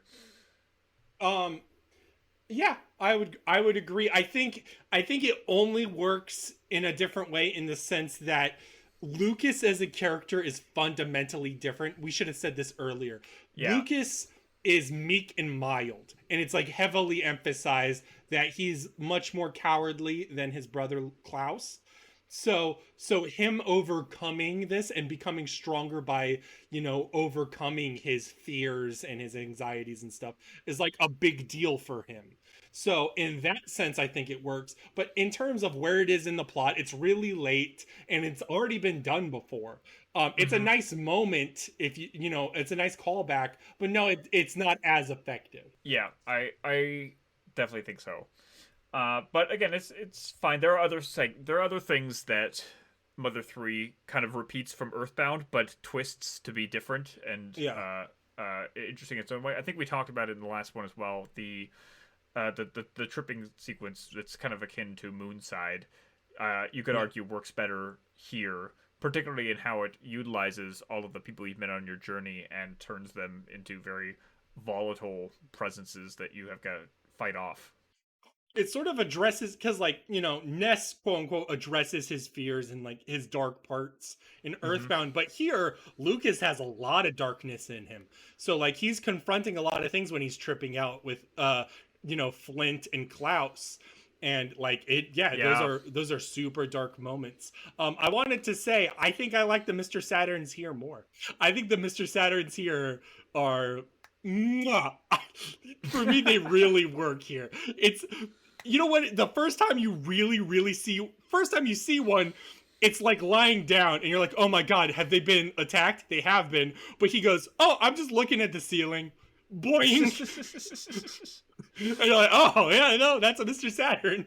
Yeah. And then you go into it, and yes, the Pork Army has occupied the Mr. Saturn village, and then they are being held hostage by a little robot that says mean and scary stories. And they don't. The robot does nothing else other than tell them scary stories. And the Mr. Saturns are fucking terrified. It is super funny. I just love it. They're well incorporated. I think. Yeah, this is. I do wonder if they were brought back because it just felt like they were so iconic and it wouldn't be a Mother game without them now, or if it really was like they're really necessary to conveying the lineage of this, I guess, the continuation of this world in its own way. I don't know. That's a really good thought. As said in Earthbound, I kind of don't get the Mr. Saturn. I get them more here because of how stupid they are. Does that make sense? Like when you get the needle and you come back to Saturn Village and they're like, oh, the place is blocked. We're gonna need you to fly out. You need a bird. Get a bird. Just one bird's enough. Just a bird. You just have to pick up a bird, and then they magically have a bunch of birds, and they put them in a cage, and then you have to rope snake your way out of Saturn Village. I don't know. It's fucking funny to me. I just laugh. Yeah, I enjoy them. Maybe not as much as you do in this case, but I do like the Mr. Saturn still. I think they're deservedly iconic. Or the moment. Now I get to talk about it. The moment where one of them takes your courage badge. Flint gives you a courage badge at a certain point in the game, and he's like, I had this. This is a family heirloom. This gives me courage when I really need it. And Mr. Saturn's like, give it to me. I'm gonna make it clean. And then he shows up disguised, and he's like, I'm in disguise. Let me give you the badge. And it's the Franklin badge, which is a big deal in Mother. It's not necessarily a huge narrative thing. It is a huge narrative thing here, but it works. And then he starts to walk away, but like he walks away off screen. But if you walk back to the left, he's just hiding. He's like, "Oh, I'm just here, bazoing." I just think it's funny, man. And I wanted to say, there's like an East versus. I'm going to go ahead and say it now because I mentioned the Franklin badge. There's a lot of duality things. We mentioned technology and nature. For me, and we mentioned Star Wars, and we're going to talk about nostalgia later on when we get to New Pork City. But there is an Eastern and Western influence in Mother. I think that's very inherent to the series. But like, you look at the Star Wars comparisons I just made. In a way, it's condemning Star Wars, but there's a layer of irony to Mother 3 that's very important, because like if you look at Star Wars, it is like an Akira Kurosawa movie meets a fucking Flash Gordon movie, right? And it's a melding of East and West influences. And Mother as a series is by a Japanese auteur looking at America and commenting on the American childhood life, and obviously his own life, and obviously other Japanese influences. So there's a weird melding here, right? And for me, that really shows in different ways. Like, obviously, the family, Hinawa is a pretty Japanese name, all things considered, in the context of all the other casts' names. And sunflowers are also a much more meaningful flower in Japan. It's more meaningful in the rural regions of Japan, notable with childhood and peace and sunlight, etc., etc. And also, but Flint is very distinctly Western. He's a cowboy. And he also has the Franklin badge. And the only fucking lore to the Franklin badge in these past 2 games is that Benjamin Franklin used the Franklin badge when he got struck by lightning. That is it.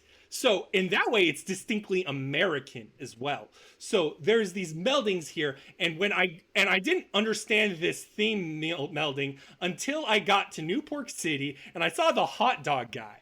And the hot dog guy serves sushi and a hot dog mixed together, and in the description it is called a chimera of food. And in this way, I realize that the level of irony is sort of calling Mother 3 a chimera on its own. It's a game that's anti-technology and anti-happy boxes, but it's a video game. You know what I mean?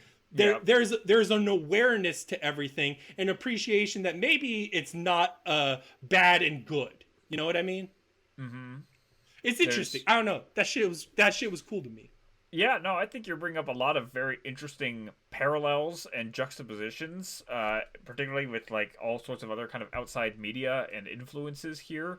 And again, particularly that East and West reference point there. Again, a lot of evidence to back that up. That's just really interesting that I didn't necessarily catch on my own. Obviously, I saw a lot of the reference points and such, but yeah, specifically in how it all ties back to this chimeric theming of things, how this combination of the I don't know, I guess ungodly combination you could even call it of things that weren't necessarily meant to be, and how the game itself is a criticism and embodiment of all of these things. So a reflexive commentary on the state of media and influences, and also cultural differences and the melding thereof.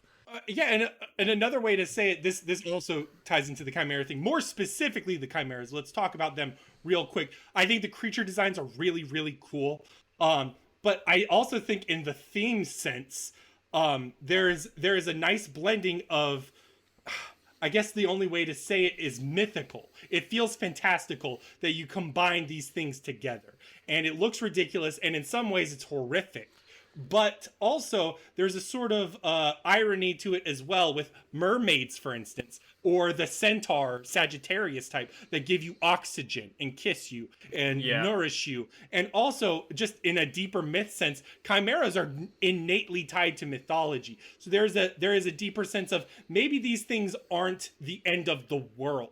And that's also an important thing in Japanese or even Western philosophy, is that the end of the world isn't necessarily the end of everything. It could be the beginning to something new. And I think the ending plays a lot with that. Mm-hmm. I think so. I think the chimeras are a really good transition point to the next section of the game, Let's which do it. is the chimera factory that you go through. Oh my gosh. Did you have any immediate impressions with the factory? I like them. Dude, I will say the fucking metal lion whooped my ass. Yeah. The ultimate chimera is really cool in a survival horror sense. Oh Of yeah. you just avoid it. That is the goal. And I like Dr. Andonuts. Those are my notes. Yeah, that's fair. Those are all the big highlights. Obviously, the ultimate chimera gave me the spooks big time. I was deathly afraid of it, so I thought it was very effective in that sense. It got me a number of times, and it's funny because I was familiar with the ultimate chimera from a conceptual point as a stage hazard in Brawl, but it definitely felt very different again wandering around the factory and like just trying not to run into it and hoping you don't bump. But at a certain point, it stops being an issue. It's just locked in these specific areas. Uh, Yeah. Dr. Andonuts being there is interesting, and again another continuation. Poor him. Poor for him being stuck here. He seems like okay with it. Isn't that weird? I mean, I guess that tracks with his kind of characterization, this kind of callousness that he has. He's a little towards cold. Jeff. He's cold Yeah. and cowardly. Yeah. Mhm. He hides in. I noticed this time around. This is my first time noticing. He hides in a garbage can like Lloyd and his dad. Yeah, and Mother Which is One. an interesting Mother One callback. But yeah, he just seems like he seems okay with anything. I find it interesting that he's like, oh, I can tell that you have a quest in your eyes. Like he could tell that Lucas has a mission. That's nice. So this was another frustrating point for me, though. I'll say again, where it was hard for me to appreciate him because I just did not see the trash can at first. Like, because I'm running around trying to evade the chimera. I'm looking for the monkeys. I can't find them anywhere, and you can't actually discover them until after you talk to Andronuts, who just shows up there in a trash can. He wasn't there before. The trash can wasn't there before, as far as I'm aware. And so I just walked all over the place like 5 times trying to find the monkeys and just having no idea until I eventually found them. And that was a bit of another frustration thing for me, like the wall staple spot earlier. Yeah. No, that's fair. Did you Yeah. know Andonuts was in this going into it? Nope. No, I did not know that. Was it exciting? Yeah, it was interesting. I wasn't expecting him, and then it took me obviously a while until like the end really to figure out how the hell he was here to begin with. Like, Yeah, there's a lot of that going on. yeah. So he's obviously one of the more prominent aspects of like lineage for the series, connection between Mother 2 and Mother 3 here. Yep. But at the same time, if you didn't know that he was from Mother 2, like It's fine. if you played Mother, yeah, I mean it wouldn't matter either way. He's just he's feels fitting in this location, and it makes sense that he's doing what he's doing here. But yeah, I did not notice him at first, and so I spent a while wandering around that area of the game. R.I.P. Now do you want to get to the needles? Yeah. I think as you said before, there's not like too much to say. It's just kind of like your typical quest stuff, your typical MacGuffin. Go to this area, chase this thing, beat the boss before this, etc. I find some of them interesting. Again, we cited the snow one. I don't like the lava one with fucking facade, because the facade fight is hard, and then you get out of it. Yeah. And there's no like regen. Nothing. Yeah. And you're like, oh my god. So I lose the fucking Magypsy fucking gift, because every time they go away, they give you a lipstick gift that allows you to revive in battle, which is super useful. Oh yeah. But I agree. That is one thing that was never a problem in Earthbound. Once you got to the end of a section, you were done. You were healed, And then backtracking was also easy because again all the enemies would hide, and Yeah. that's not always the case with the dungeon parts in Mother 3. There was definitely one, I'm pretty sure the same one that I had experienced there with you, um, in the lava one, where just like getting out was a fucking hassle because Yeah. the fight was intense and you're going to be low on health and PP, and then you literally you can't avoid enemies on your way back, and you might die just trying to get back, or you'll lose the important item that you get otherwise. And the items aren't meant to be used. You don't need to like hold on to them. They're a resource that should be expended as necessary, but the mementos are very valuable, so you don't want to just give them away to random enemies on the way out of the encounter. So yeah, that definitely sucks and was annoying, and I think unnecessary. They got it right the first time in Mother 2. There's no reason to be regressive on it. I agree. It's not as tight of a game as Mother 2. For me, Yeah. it's like the looseness where there's like a depth to it. It's almost like there's a weight to it that it can't necessarily be as pristine. I enjoy the underwater segment where you have to hold your breath. It's a little annoying because I had to go through it like twice, but otherwise it was fun. It's not unreasonable. Even when you want to go do the side stuff that they kind of go get the hidden items or whatever they have, you've got plenty of time to do it, and it's not too punishing, and you can get a sense of the movement pretty quickly, and you get from one air spot to the next. But I guess it continues the trend of water levels being very annoying in video games. Yeah. No. I guess we should just lead into, before we fully talk about the last bit, New Pork City. I wanted to say that this game is also clearly anti-fascist. Absolutely. This it's notable, and I paid attention to it this time around with Earthbound. I looked at Pokey's characterizations in Earthbound, and at the very end of Earthbound, he says, "I side with whoever is strongest," which is a very might is right mythology, which is the fucking fascist mythology. And this might is right has turned into a very gross thing because he's in charge and he's a fucking child. He is like a child dictator who just wants to destroy everything because he's bored. And he doesn't think, it's just so interesting in that way. So yeah, the game is super anti-fascist. He wants to make everyone happy and his friend. That is one of his goals, and then his other goal is to reset to nothingness. He wants to just fucking remove all the needles with his Klaus, and then when the end comes, it'll just be him and the dragon. And that is like a very nihilistic view. He is just an awful person, possibly tragic. We can get to that later. But I just found it so interesting how coded the Pork Army was. Yeah, and I think again the anti-fascist imagery obviously again draws a lot with the Star Wars parallel, which again is also attempting to be inherently anti-fascist. They're literally called stormtroopers. Like the allegory there is not allegory; it's just the literal. It is what it is. Yeah, they're Nazis in space, and now they're pork Nazis, and that's you're fighting text. Pigs now too. So. Yeah, which again is also in and of itself very overt in what it's kind of drawing a parallel between the abuses, abusive authority figures, and the characterization of the police that we have through the pig theming there. Exactly. It's kind of it's smart. To me, it's smart. But you get picked up in a limousine and you go to New Pork City. What were your thoughts going into New Pork City?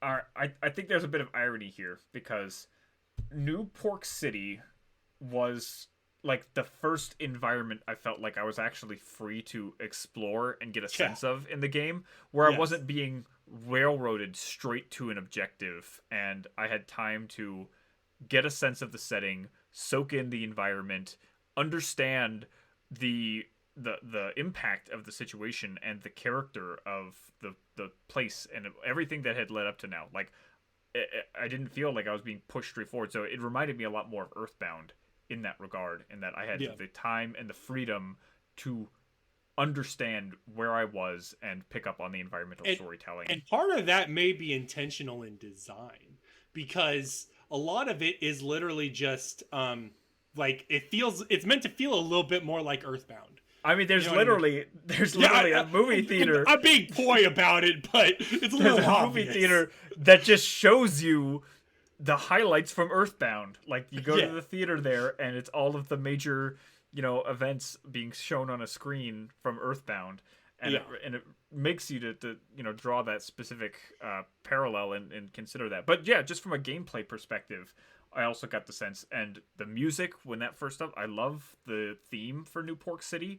I think the song is called like, "Is This What You Call Utopia?" or something along those lines, which again is really great, and it's really great and indicative of the character here of it. This very hollow sense of glamour that the city is emanating with here, and that in and of itself, again, ironically, I found more endearing and inviting as an environment than anything in like Tasmilla, just as an example of being able to explore and run around and see. And I think there's an irony there in that the place that gave me the greatest sense of satisfaction in being was the faux utopia that is basically just a fascist hellscape. Yeah, no, but also there is like it's not entirely ironic because it is a payoff to the setups. You know what I mean? Mm-hmm. We saw the corrupting influence, and now that he's gathering everybody for a party. So these are like the last moments you see of a lot of NPC characters. So that's super interesting. And then you see Mother 2 NPCs, and it's kind of crazy to see them. And it's just a cool area in general. I like the arcade.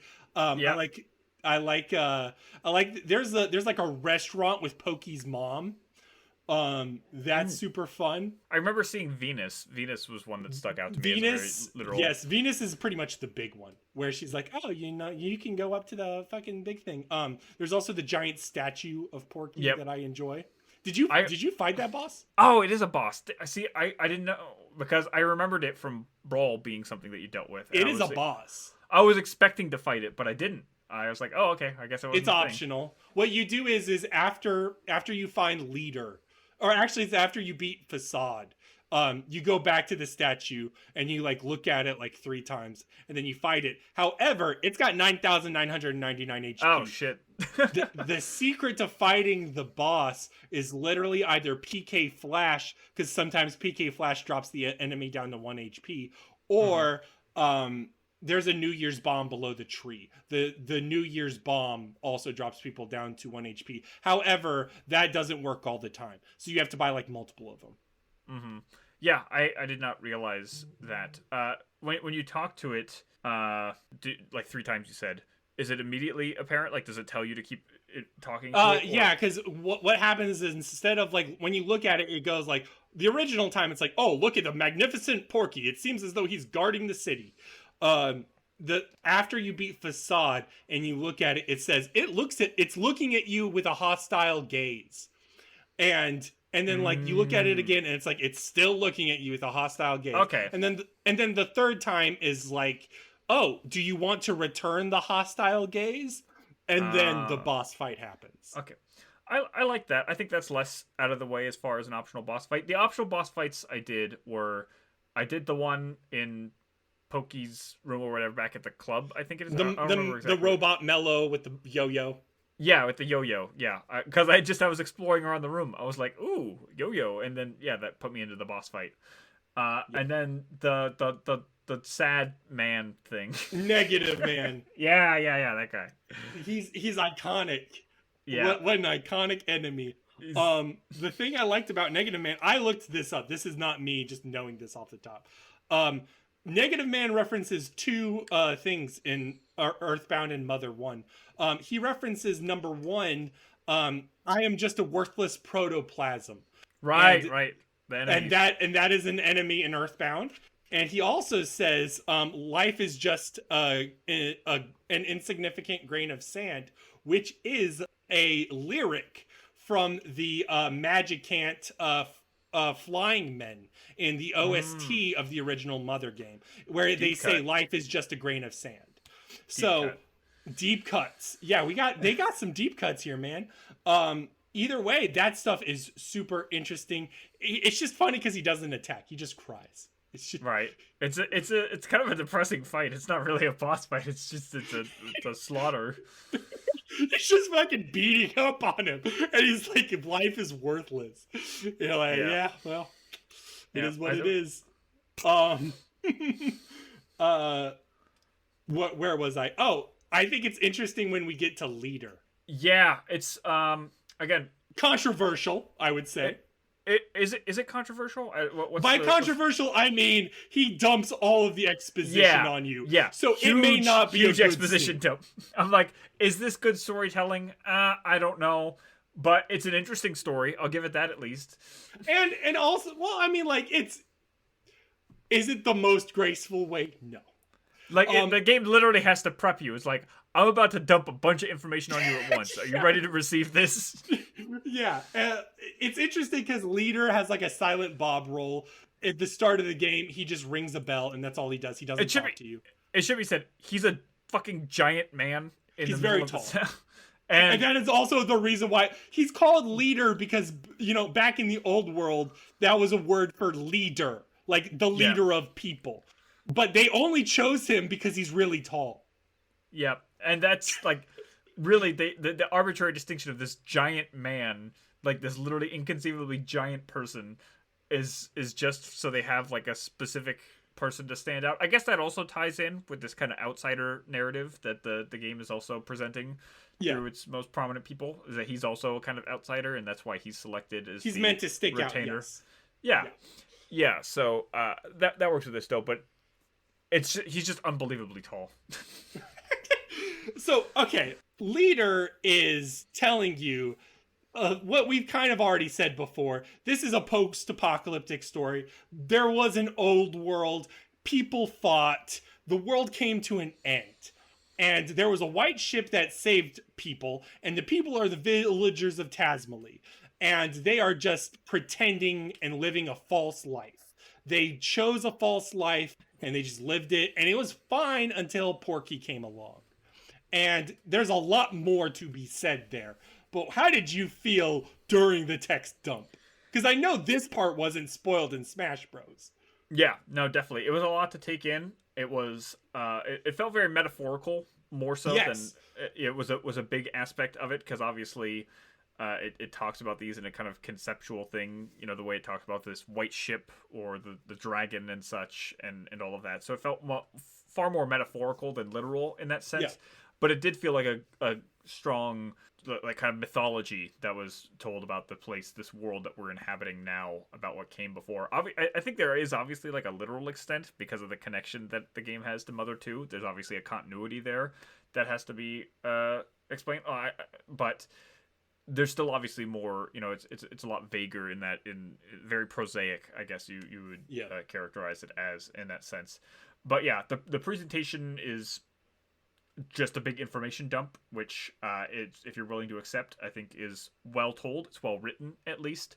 Again, it's fine. It's not. I would not praise the scene. It's not graceful, is what I'll say. It's not graceful, no. But it's the best way if you had to go through this method. This is probably the best way of presenting it. It's not offensive. I guess. Yeah. I agree. I wouldn't want another chapter explaining this. You know what I mean? But it's a lot. It's a lot to take in, and it's a lot of very kind of like poetically worded language about the world that came before. Maybe I wish that it was drip fed a little bit throughout instead, if we got hints of this. But you know, I think it's very interesting narrative still and backstory for all of this. And again, this goes back to a lot of things. Like you were saying it in a metaphorical sense. I 100% agree. That was kind of what I was referring to when you were talking about the villagers not necessarily feeling fully realized, is because this setting, this fantasy setting, is a lot like Magicant in Mother 1. There's even Magicant shells in Mother 1. I'm not necessarily saying that the world is fake, but the world is fake. They literally built it out of, you know, what they wanted it to be rather than honesty. They erased their memories and they built what they want, a place where they wanted to be, right? So in this sense, Leader even says about the Osohe Castle stuff, it's like they didn't make a mythology. You know, do you ever wonder why no one talks about 100 years ago or 1,000 years ago? It's because we didn't fucking think that far. We didn't think that far into building these fake things. And part of that may be a toy being like, I wish we could have. In a development sense, but also a part of it is just reflective onto the characters of like, because memory is a big theme in the game, and Yeah. because of the human race lost their memories, these surviving members, there's a sort of controversy of like, would the memories have ruined them? Did it redeem them, or is it ultimately damning them to the same fate? You know what I mean? I think what's really nice about the leader aspects in this narrative that he conveys and all the context of the people coming from the other world is that it makes it so that the peaceful, idyllic utopia of Tasmili Village is itself not conveyed as this stark representative monolith of a ideal and good existence versus Yes. the tyranny of capitalism on the other Exactly. end there. It's very clear that the people who came from the other world fucked up. You know, they Yes. fucked up their own world and they're escaping and again trying to purge any responsibility of that from their existence by basically placing it on a single figure to inhabit this and trying to ignore the consequence of their actions. And I think there's an implication in leaders telling of this story that it's very plausible that they would fuck it up again. Yes. And Porky even says that. Porky says that, spoiler alert, later on, where it's like, you people are stupid. You think that you could just erase your memories and everything's gonna be fucking hunky dory. Yeah. And he's not wrong. You know what I mean?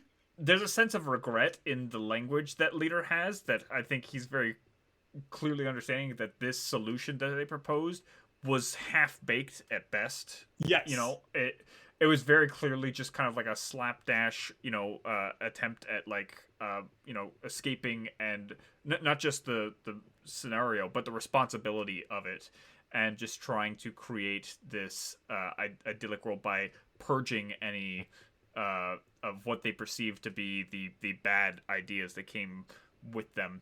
Again, I think there's to an extent is a lot to say that the world of Tasmili, the citizens, the people there, that's not the idyllic comparison. And the fact that I don't find it inviting as an environment is maybe indicative of that. That's what I was trying to get out earlier, was like the poorly developed histories, dynamics, and even those moments of like, is this actually a paradise? Yeah, like this sort of opens it into a nuance that I think works. And that's why I don't mind the text crawl. Whereas, like, I think there's a lot to chew on.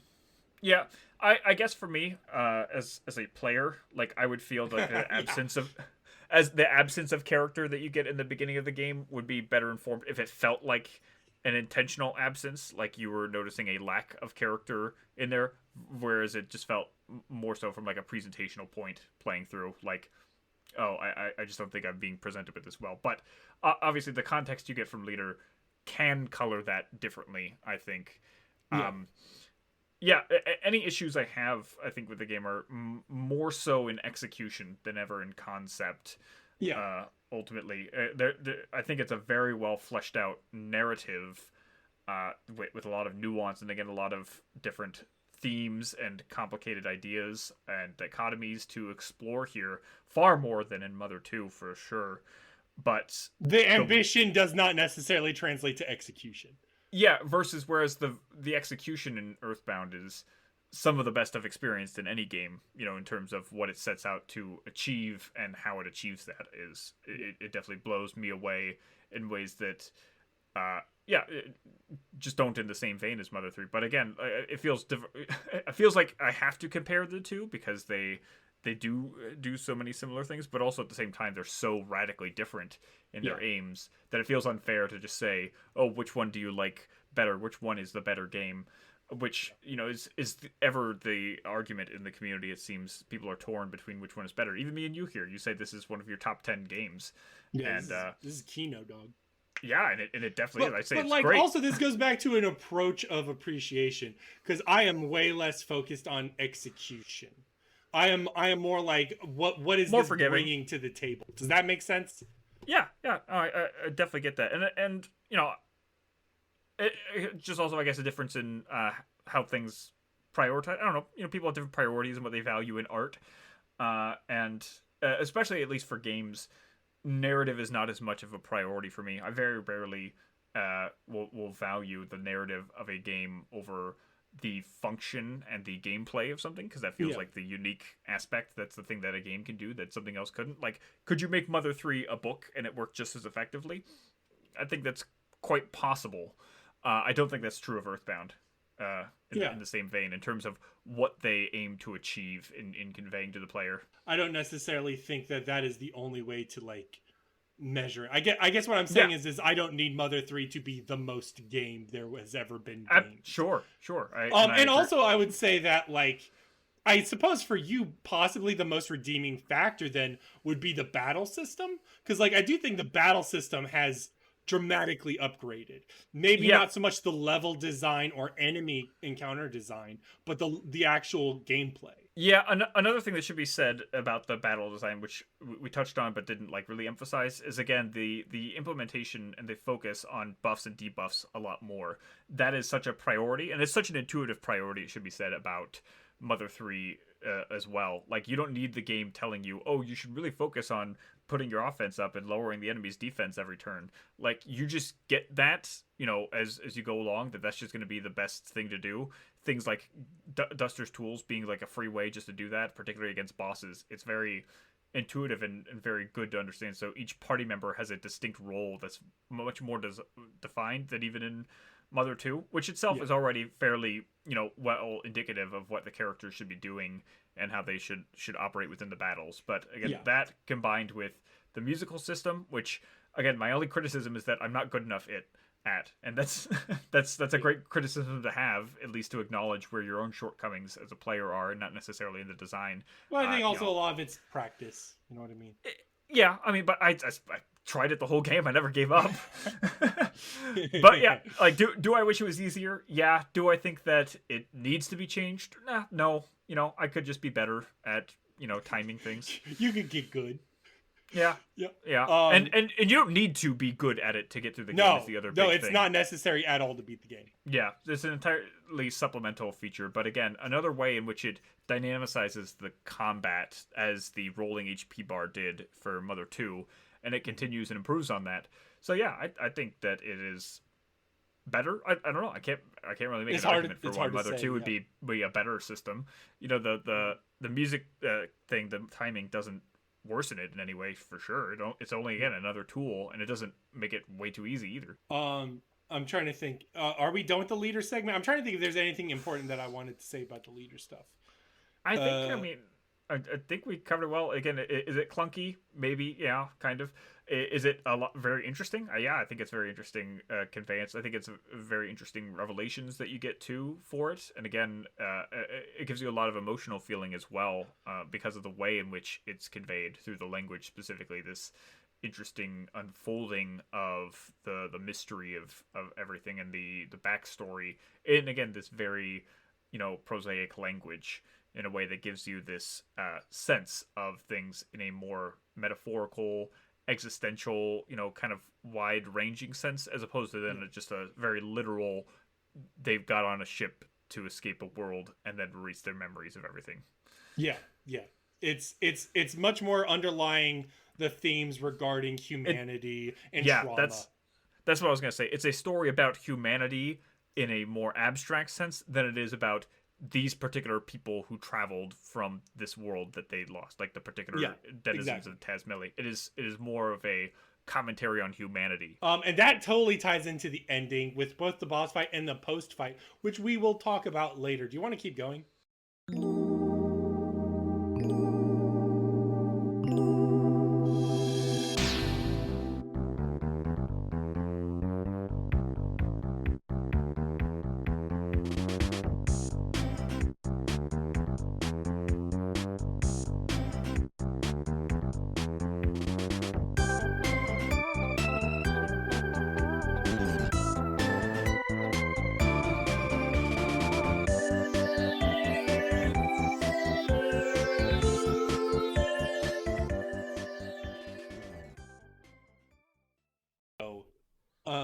Where did we leave recording. off? We left off going into the building. I want to say Yeah. there's, especially the building itself, but there's huge Onet vibes and there's huge Foreside vibes, huge Monotoli building vibes. Oh, for sure. I mean, like, very much so. You've got the echo of that in terms of, like, I mean, this is a big city that feels way more like a big city than Forsyth does, Yeah. admittedly. It feels more like the New York City ripoff than Forsyth does. I don't know, Forsyth definitely feels big in comparison to, like, On It and stuff, but there's only, like, a handful of things to do there. The museum and the quote-unquote cafe and such. But, yeah, then there's the Monotoli building. Newport City feels lively. For sure, for sure. It's got, I mean, and it feels very dolled up. Again, which is part of the fun of exploring it. Like I said, again, it makes an impression when you first get there. So that's why perhaps it sticks out as the most iconic spot. I think my favorite part of the building is Porky on the intercom taunting you throughout the entire visit. Yeah, just all of the 100 floors that you end up going through. You'd think you're at the end every time, and then he gives you more taunting.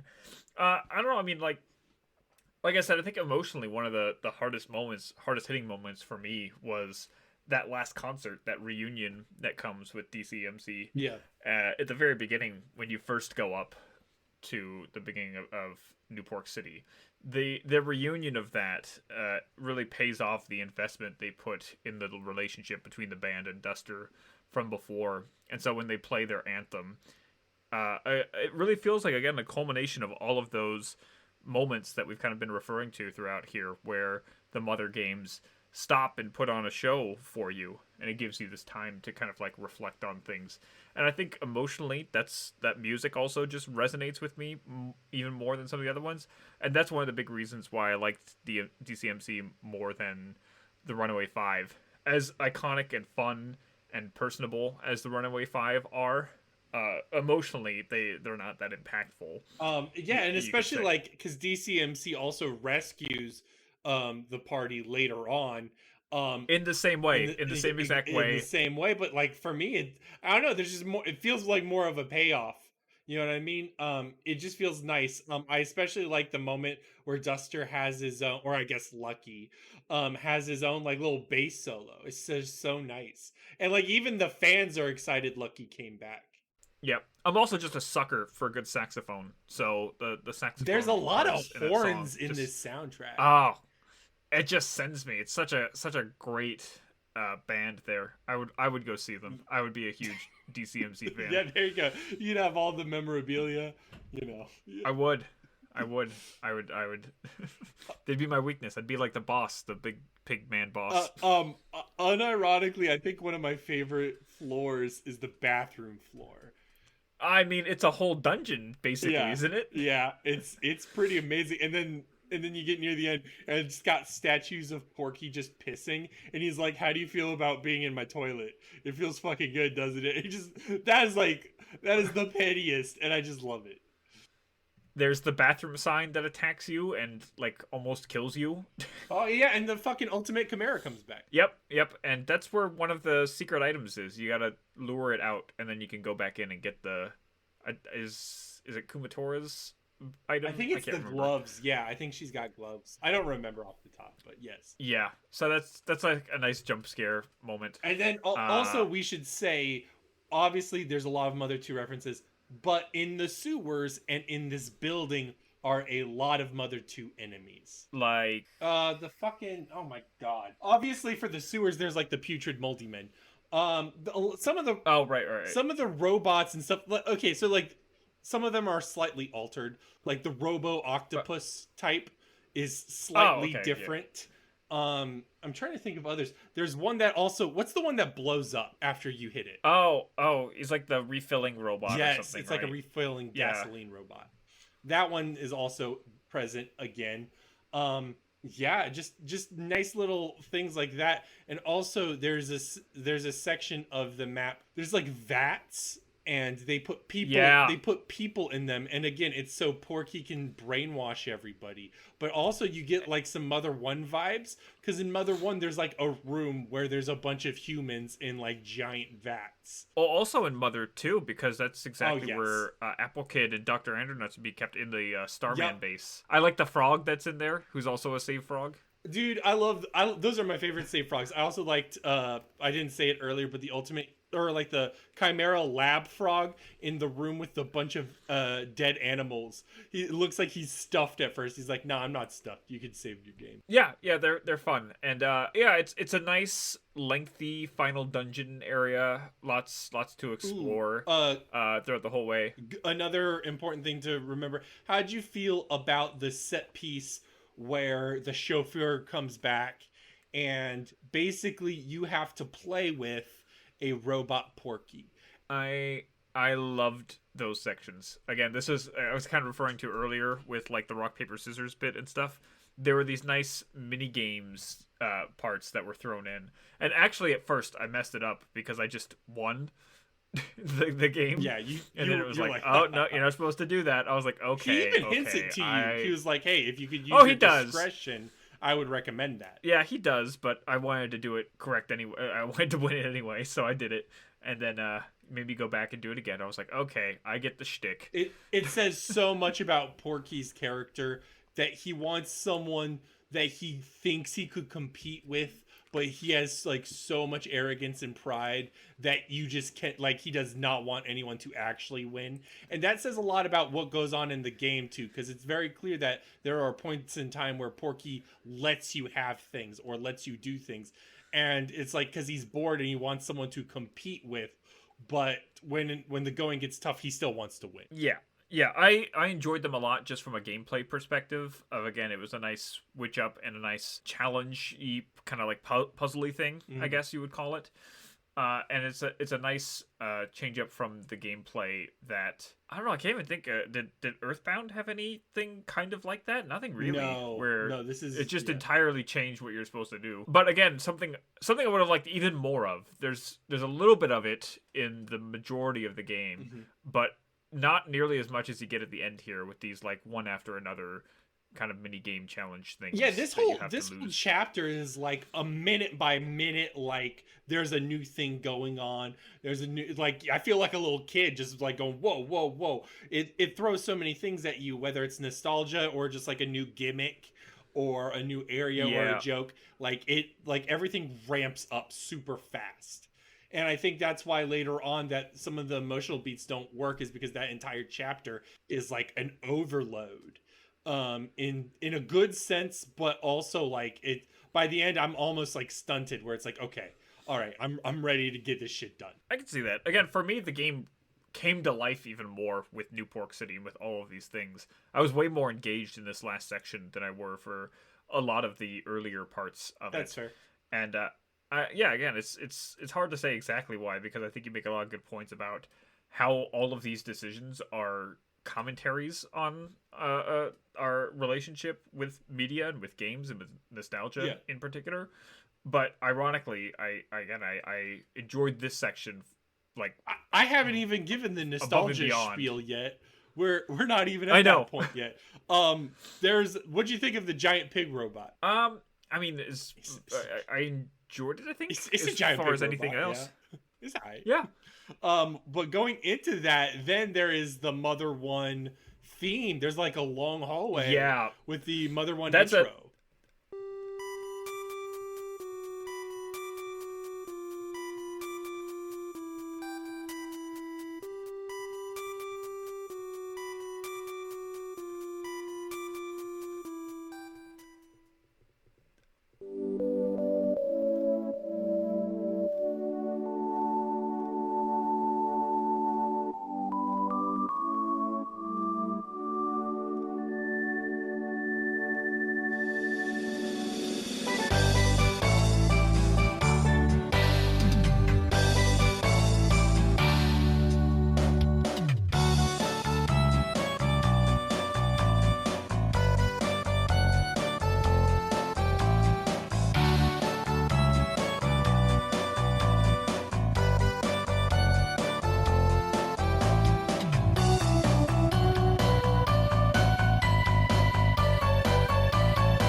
That's a big thing I wrote here. I said, hearing the Mother 1 theme after defeating the natural killer cyborg gave me the same sense of accomplishment as hearing the Sanctuary music after defeating a boss in Earthbound. There you go. It was really just like this sense of relief, and again, like Sanctuary, I guess the point in that sense, like I felt this nirvana kind of wash over me at the end, and part of that was definitely the nostalgia, and it was very informed from playing Mother 1 because that opening theme is just so brilliant, so serene, and so it really felt like this earned peace after you defeated this really intense boss fight. Yeah. So I thought it was placed very brilliantly there. It was utilized very well, and yeah, again, another indication of another merit as to why people should play all of the games, the previous two games before this. Yeah, it just gives you a completely different context, and it's like something that's like kind of hard to it's hard to justify. It's like, yes, spend XYZ amount of hours in Mother 1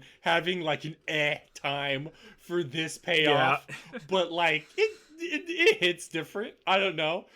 It really hit for me, and maybe it would have hit in the same just like functional sense, in terms of that it's a very serene song and would feel that relief, but there was definitely a rewarding sense, in this return sense to something familiar like that. Yeah, that was really beautiful.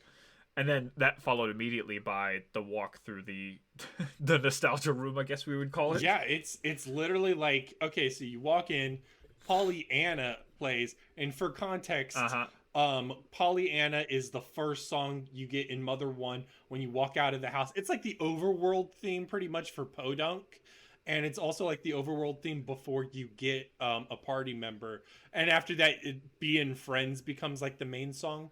That being said, Mother 2, it's like the indoor song. It's like the song you have when you're inside your house with your mom.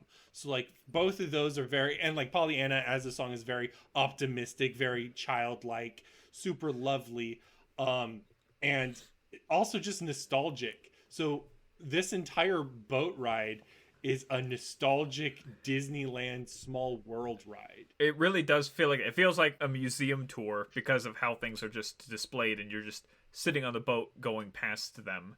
In my notes, after the Mother 1 note, I literally just wrote Dungeon Man in all caps. Yeah, he came back! Exclamation points. Yeah, I was just so excited to see him along with everything else. There's like the Runaway 5 bus there. They brought Tessie. Yeah, the Tessie's back. That's really cool. Your dad's phone is there too. I just assume that's Dad. I assume that's Ness's dad.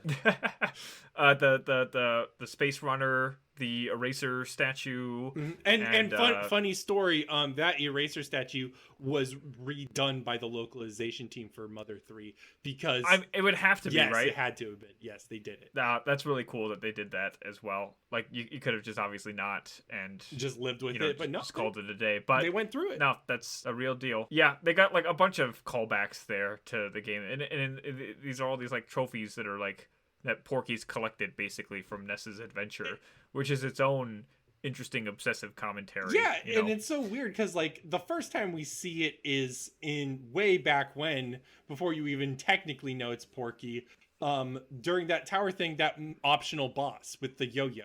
Yeah, because he like has his friend's yo-yo in a pedestal, and it's like, don't touch the friend's yo-yo. It's just such a fascinating dynamic. And then when you go to New Pork City, they fucking have a movie theater with Earthbound, and like you can buy Ness shirts and hats and a baseball bat that's like, this is the Ness baseball bat. It's called the fake bat. And it's just such a surreal Disney moment. Like the way I say it is like, for me, this is like a perverted thing. Like I think there is a level where it's like, oh yeah, the nostalgia. I love seeing Tessie again. Dungeon Man, this is great. They fucking brought the sesame seeds back. Wow. But yeah, the sesame seeds are there too. But on a deeper level, there's a twisted thing. It speaks, number one, to Porky not having a friend and him weirdly considering Ness as a friend, but it also says something to like him enforcing this old story that doesn't matter anymore. You know what I mean? And it matters to us, the player, and it matters to other things, but like Porky is stuck as a child, and we are going through our own adventure. You know, if Earthbound was stuck in referencing Mother 1 and was drenched in Mother 1's iconography in like a bad way, in a negative nostalgia way, there would be a problem. Does that make sense? And it's not a problem here. It more just so defines the character and defines those aspects of memory. Yeah, I'm feeling a little called out, honestly. Now that you're mentioning it, because I've got this giant plush collection of Pokemon that I might have to get rid of now, because it's starting to make me feel like maybe this is a bad thing, is what you're saying here. Is it? I don't know if it is. I don't necessarily think nostalgia is bad. The way I said it was like, you know, Ness missing his favorite meal and missing his mom is like good nostalgia. Right. That's healthy nostalgia. Whereas like whatever the fuck Porky's doing is not good. like whatever Porky's doing is bad. That is any themes you get from this game, those are that. It's that. Yeah. If you walk away with anything, it's that Porky is bad. Yeah. That's a very nuanced and deep story indeed. No, but like, and there's a tragedy to Porky. We can go on, but like, for me, and this ties back into what I was saying about like the Nowhere Islands being a realm of imagination or lies or like this fantasy thing where people have set it up. It just reflects onto the imagination, and then it's like this Porky world is not imagination. It's simple shit. It's Disney World. I don't know how else to say it. This is a condemnation of Disney World is what I'm trying to say. Anyways, we can move on. As soon as you get past that area, you finally meet a Porky. Right. The Porky robots. Yeah. How'd you feel about that whole segment? That was a lengthy battle, wasn't it? There's a lot of them. Yeah, up until now, you've mostly just been dealing with the 3 enemies on screen at a given time. Never really any more than that. I think there was like 1 or 2 where like an extra pig grunt or whatever would come in. But yeah, it's just like an endless fight, and then that's when the DCMC swings in and saves the day, right? Yep.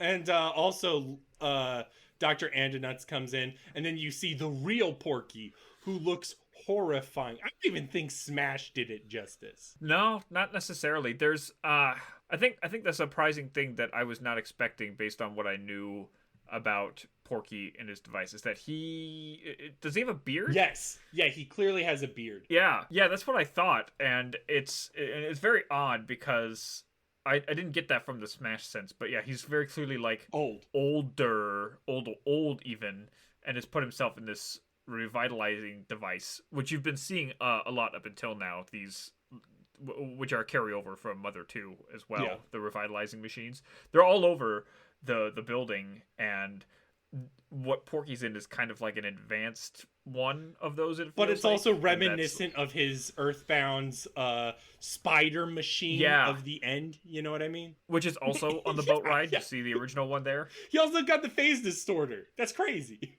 Did you get that? I mean, I assume he wiped it, swiped it again or something, and that's how he got out of there, right? Yeah. I don't know. That's the other question: is how did he get here? How did he end up where he's at? When did he come back and steal Dr. Andrews? You know, I have my own like pet ideas. There's like a picture in the spa area of the Chimera Lab that has a giant rocket in the mountain. And I assume possibly that may be Porky's entrance. But one of the interesting things that Leader says is that Porky's trapped here. Porky can't like leave this moment in time. So that was fascinating. But then it's like, how does he get everybody? I don't know what happened. What? Yeah, that's the kind of odd thing about this. That apparently he brings all of the people and stuff here to corrupt the Nowhere Islands. Do you go to anywhere else on the island? I mean, like, I know but I always kind of took the village, and it mostly feels like one contiguous place to me, right? I think judging by the map, you go to most places. You go to Tain Island, which is a separate island, and you also bridges. The bridges are, I assume, how you cross the waters. I don't know that. Oh, okay. I would have to look at the map again. I mean, to me, this is indicative of how the world left an impression on me. I guess. Yeah. It's just so interesting, and he looks terrifying, and the way he talks is scary, because like I do remember what he says. Again, he says in sort of commenting on top of Leader's stuff like, oh, you all thought you could fucking hide away and pretend nothing bad happens. And he is sort of like the reminder. This is what happens when you forget what fascism is. This is what happens when you forget what capitalism is. I'm He doesn't back, say that literally. motherfucker. Just for everyone listening, he doesn't literally spell out the themes like that. It's a little more nuanced. He does say spankety spankety spank. So I mean, Yes, the important, very important there. so like how subtle, you know, it's The important catchphrase of capitalism. But like also to call back to Earthbound, again, I was looking for it when I was playing Earthbound, and it's like, yeah, he's like super into the Monotoli building, and he's like a rich kid by the time you get to Forsyth. You know what I mean? I was gonna ask how you feel like he's evolved as a character since Earthbound, because over the course of Earthbound, he has a very clear progression where he becomes more corrupted and kind of like self-centered as it goes along. He's a snot-nosed brat at the beginning of Earthbound and still very much out for himself, Yeah. but he's not malevolent like he is by the end. Yeah. And you see that slowly evolve over the course. But how do you feel about the time that he's had to evolve even further between the games? I think that's a super complex thing. I think people could write essays on this shit. The short answer is he hasn't changed very much. But then the long answer is, Right. of course, he has. He seems more demented. He has like a god complex now. He's legitimately bored by everything. He feels like he can't die, and there's no stakes. So literally, this is one of those things that I think is a meta layer to the game. Is by this chapter, Facade and Porky and all this sort of Pork Army rhetoric is that you're playing a game. You're playing a game with Porky, which technically you are. You're playing a video game. But like for him, these are the only stakes that matter, is the fucking end of the world and everybody dying. And he's like, yeah, that sounds fine. This is the best thing that I got. And that's terrifying. In terms of development, I think he's a little bit smarter, but he's not mature at all. Does that make sense? Yeah. That's the thing I was wondering. I think I largely feel the same in that he hasn't evolved that much since Earthbound is kind of one of the takeaways for me at the end of it. At the end of Earthbound, he feels very similar to the iteration here, but there is a sense of awareness that he has about the contradictory nature, or like the facadic nature of the people in the village, and that they think they can escape their problems, and he's a lot more cynical and understanding and realistic about that, at least. And that's not necessarily a trait that he demonstrates throughout Earthbound. He's also reflective enough to know, like, he says in the dialogue, like, I know that what I'm doing is not good. He says that. Like, specifically regarding like resetting the world. He's like, I'm just okay with it. Like, that's how bored I am. And that way, it goes back to like a banality of evil, which also is like a big fascism point. It's lifeless, and it goes to it also ties in with Maskman and Klaus, because he also is very indifferent and cold to that. Strangely, he calls him his son, but he also calls him his robot slave. And it also just reflects onto this, maybe, and this is how I was also phrasing it, was so the last area right after that, where you need to pull the last needle, is a cavern that is actually 1-for-1 to the Gigas cavern right before you go into like the Gigas machine. You know what I'm talking about? Yeah. It looks exactly like it. Like, even the routing is the same. They just got rid of some parts to it, but like there's chunks that are exactly the same. And they have like they have the real bat, which is supposedly Ness's bat, in that section. But what I was gonna say is like, if we go back to that Earthbound discussion of trauma, I think Pokey was an example of trauma stunting his development. And then Klaus is an example of, obviously he's also brainwashed by Porky, but is an example of blocking yourself, emotionally to trauma. You know what I mean? And so Ness has to confront, or not Ness, Lucas. Sorry, they're a little similar. Lucas has to confront both of them. in an emotional Don't way. don't worry. We just spent lengthy sections talking about how different they are, but you're right. They are similar. They both wear striped shirts. Notably, Klaus Um, is more similar to Ness. He has a blue yellow. I was gonna ask actually what you think of Klaus as a character and as he's presented in the story as well. If you think he's very I don't think he's in it enough. Is the issue? Does that make sense? yeah. There. I mean, I think one issue is that before you get to the reveal, it's very obvious Yeah. that he's the masked man. It becomes very apparent long before then, Yeah. and so when a revelation like that is drawn out, it kind of undercuts the tension of the reveal Yeah. and the dramatic weight of that. So that fell a little flat for Yeah. me because even without being spoiled, I was like, yeah, that's pretty obvious. Like, when you do the twin things and it's like, oh, these are the only two people who can do this. So I wonder who the other one is. Yeah. Yeah. And also another big giveaway was when you infiltrate the pork army, Lucas doesn't wear like a normal pork suit. Everyone assumes he's like the commander. So like That's a good point. that is a huge giveaway. And at that point in time, you haven't seen the Masked Man or anything like that. There's not enough Klaus to characterize Klaus as a character. It's ultimately fine, but then when the Masked Man comes, there's not a buildup of Masked Man either. There's not like he shows up for like the Thunder Tower bit, and then obviously when you're doing the needles are one chapter, dog. Like, Yeah. you know what I mean? So no, I think if I were to do this game, I would have Klaus and the Masked Man in it more. Yeah. I think I might try and give the Masked Man a little more presence, a little more emphasis. I guess like what the Star Wars analog there is that he's Darth Vader basically, Yeah. right? And I mean, Darth Vader is not lacking in personality or presence or in the first and second films before you get to the reveal Exactly. of the relationship, Yep. right? It's basically the same there. It's just brothers instead of father, Yep. right? So you could use a little bit more of that dynamic. You could make him, fairly short spoken, and still have that. Yeah. And I guess again, like another big issue is that Klaus's importance kind of disappears after the first, chapter or whatever. Yeah. He's just not really brought up again too much. If there was more focus centered around looking for him and like finding clues about his disappearance and kind of tracking that, then I think I would invest more in that. Yeah, my problems ultimately just come back to the first couple chapters not doing a good enough job of establishing some of the core narrative pieces that I would like, But on the other hand, I think it does. I mean, I'm not speaking on terms of benefiting Klaus here. I think it benefits Flint that you don't. Because Flint is the only person that's like, Klaus is still alive. I'm looking for Klaus.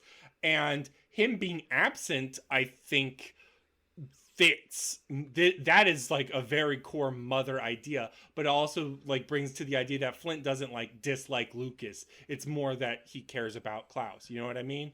So the absent father thing really works. But yeah, it's at the cost of everything else. Notably, Flint is in these final sections with you, pretty much being the one to tell you, hey, this is Klaus, it's your brother, be nice to him, please. Yeah. He tries to chase after him. He gets a bit beat up in the process. He even joins in the fight. Like he takes some of the hits for you when you're actually fighting him. Right. Do you want to keep talking about the Porky thing real quick? Like just beating Porky? Sure. Yeah, because the Porky fight is also something to talk about in and of itself outside of just his presence. Because he's like the real final boss to me. Yeah. Again, I mean, I guess like if you compare them other two, like I don't know, kind of like Gygas, but like Gygas is also the story boss, but Gygas also feels like it's not just you're going through script. Yes. Even when though it reaches a certain point where you do. Yes. No. Yeah. Basically, Porky is a real boss. Porky also does the you cannot comprehend the form thing. So like in those ways, I think he is probably like the Gygas equivalent. I think the Klaus thing is just the additional conclusion to the characters. Does that like that's how I feel Yeah. about the Klaus stuff? It's more of a set piece. I mean, your party's gone by that point, and the real goal, because Lucas doesn't want to hit Klaus, so you're not actually fighting him. What you're doing is healing or defending, and you're Mm. waiting for Hanawa's voice to touch Klaus and affect him. Notably, this is a good trivia thing. Do you know where the at the start of the Klaus fight, what the background's from? There's like one very clear like Klaus moment that's like, oh, that's a very clear Earthbound reference. It's the Mani Mani background. Oh, okay. Oh. Yeah, I'm looking at it now, Yeah. and I see what you're talking about. Yeah, Yeah, I see so it. that's cool. I mean, I don't know the significance of that. Klaus is evil, I suppose. But either way, it just feels cool. It's like a kind of facing yourself Oh deal, I yeah. guess. Oh yeah, and also that is a good way to see it. Good analysis, David, because when he takes off his helmet, the words it says are he has Lucas's face. Uh-huh. So and in that way that also I guess parallels Gygas because Gygas has Ness's face.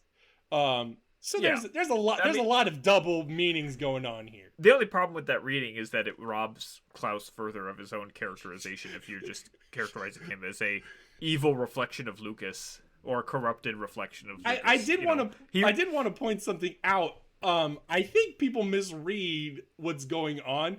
I think the game does try to say like be scared because if Klaus pulls all the needles, Porky wins. And I guess maybe in a certain way he's right or they're right. But like when Ionia sees the needle pulled, she doesn't see evil seeping out. What she sees is nothingness. It's like lifelessness, which is like what's tied to Klaus. So that's really interesting to me. I mean, that's perhaps more terrifying than evil Yeah. in some ways. It goes back to the nihilism thing, where it's like, is nihilism the scary thing? Yeah, I mean, there's again, I think that also ties in with Porky's fate Yeah. in that sense of the nothingness. Oh yeah, we should talk about what happens to Porky. Yeah, I think that's one of the more interesting things about the conclusion of Mother 3 is the absolutely safe capsule. You want to say it? Because yeah, I mean, it's he jumps into this thing that Dr. Andronos made, and it will protect him forever from everything, and he'll never die, ever, from anything, even the death of the universe. Yeah, he will survive everything. Period. However, no one will also be in danger of him. So yeah, he can't get out. Yeah. He can't do anything. No one can get in. He can't get out. And that's a terrifying fate. But also, Andonuts even says it. It's like that might be exactly what he wanted. yeah, there's definitely like a horrorness to that. That's its own kind of existential horror that you can kind of dream of, but like a fitting fate at the same time that you kind of see. I do like how there's like Andronos proposes that as a question to you. Yes. Is this a good thing or a bad thing basically for him? Yeah.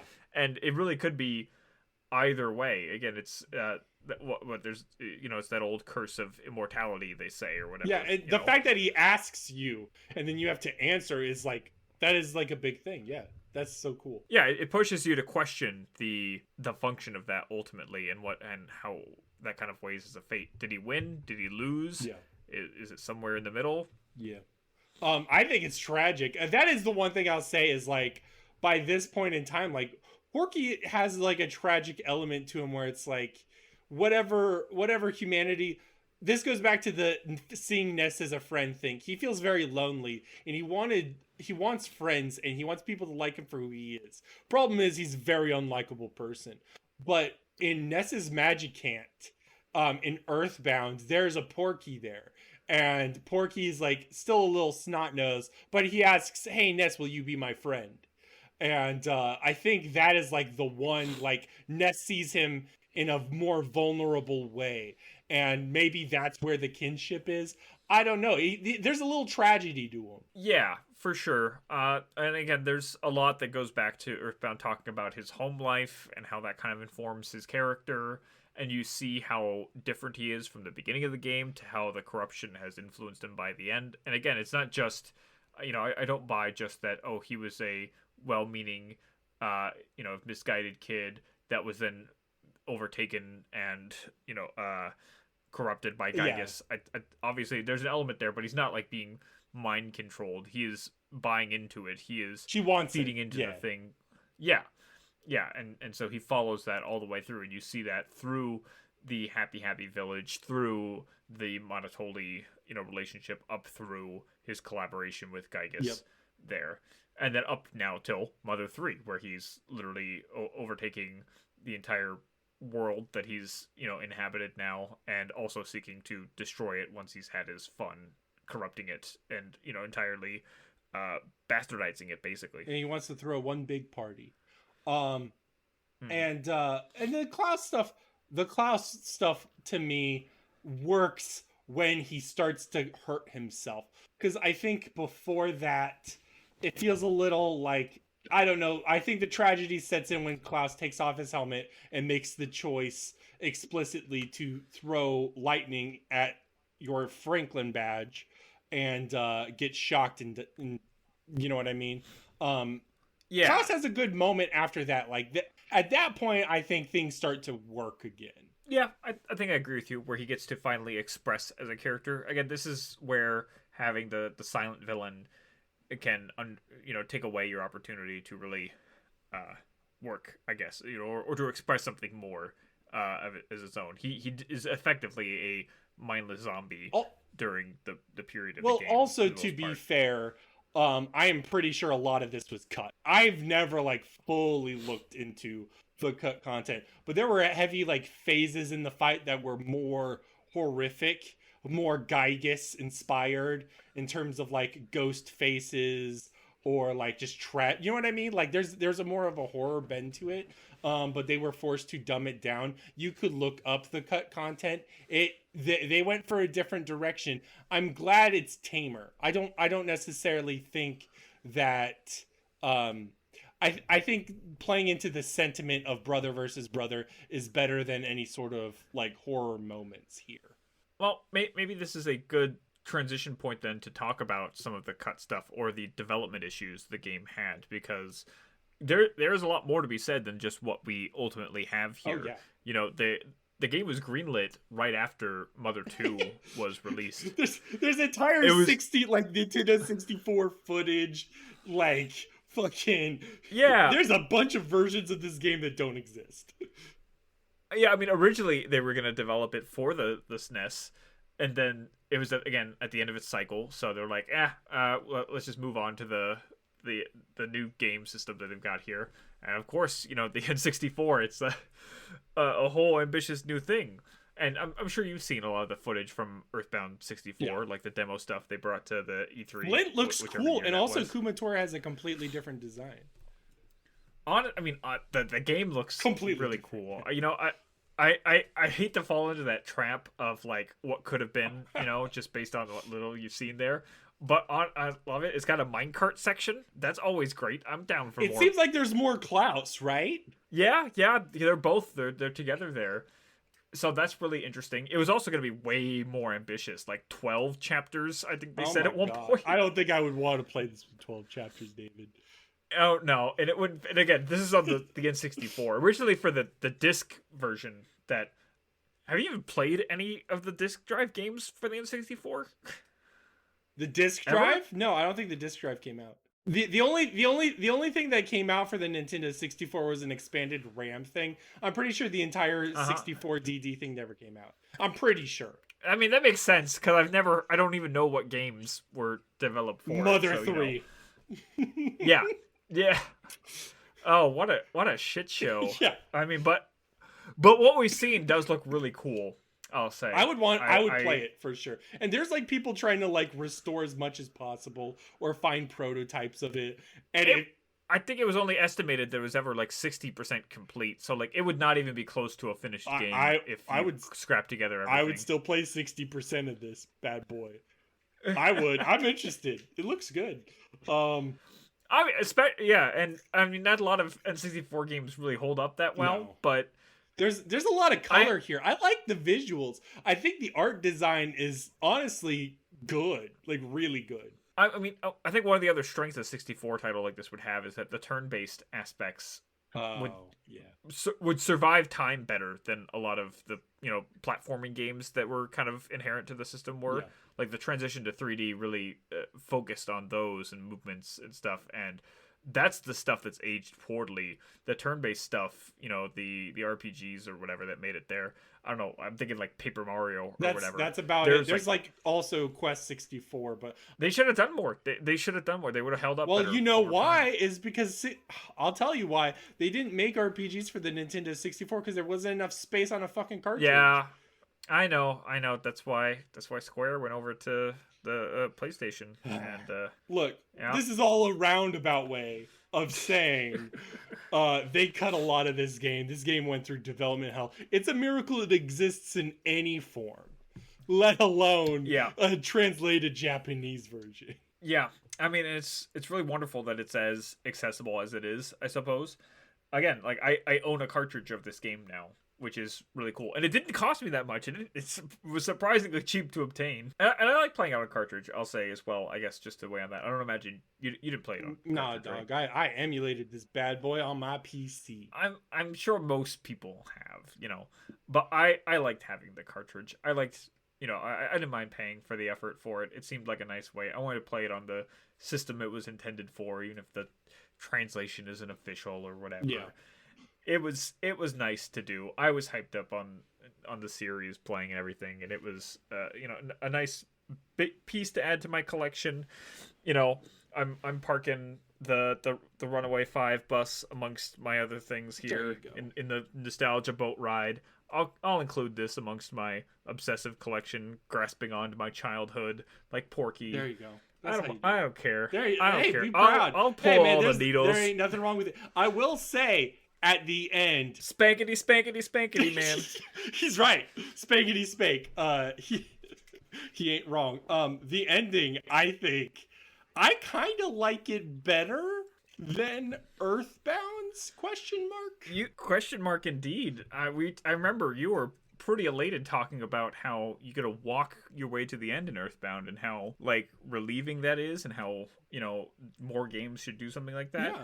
Versus, I think something that's easily missable at the end of Mother 3. Honestly, I literally would have missed out on all of the stuff at the end there if I didn't like look up the end stuff for the game as fair. I still had the system on. Yes. I was just as soon as I finished, I just was like, okay. So what did you think happened at that point? I mean, it was just over. It was at the end screen. It just says the end. And I was like, okay. And I was waiting. I sat there on the screen for a good while, wondering, because Earthbound does a kind of similar thing where it's like the credits roll, and then there's a little bit at the end where we got Picky coming to the door, and that's when you get the note from Porky, basically saying things aren't over yet. Yeah. Spankety, spankety, spankety.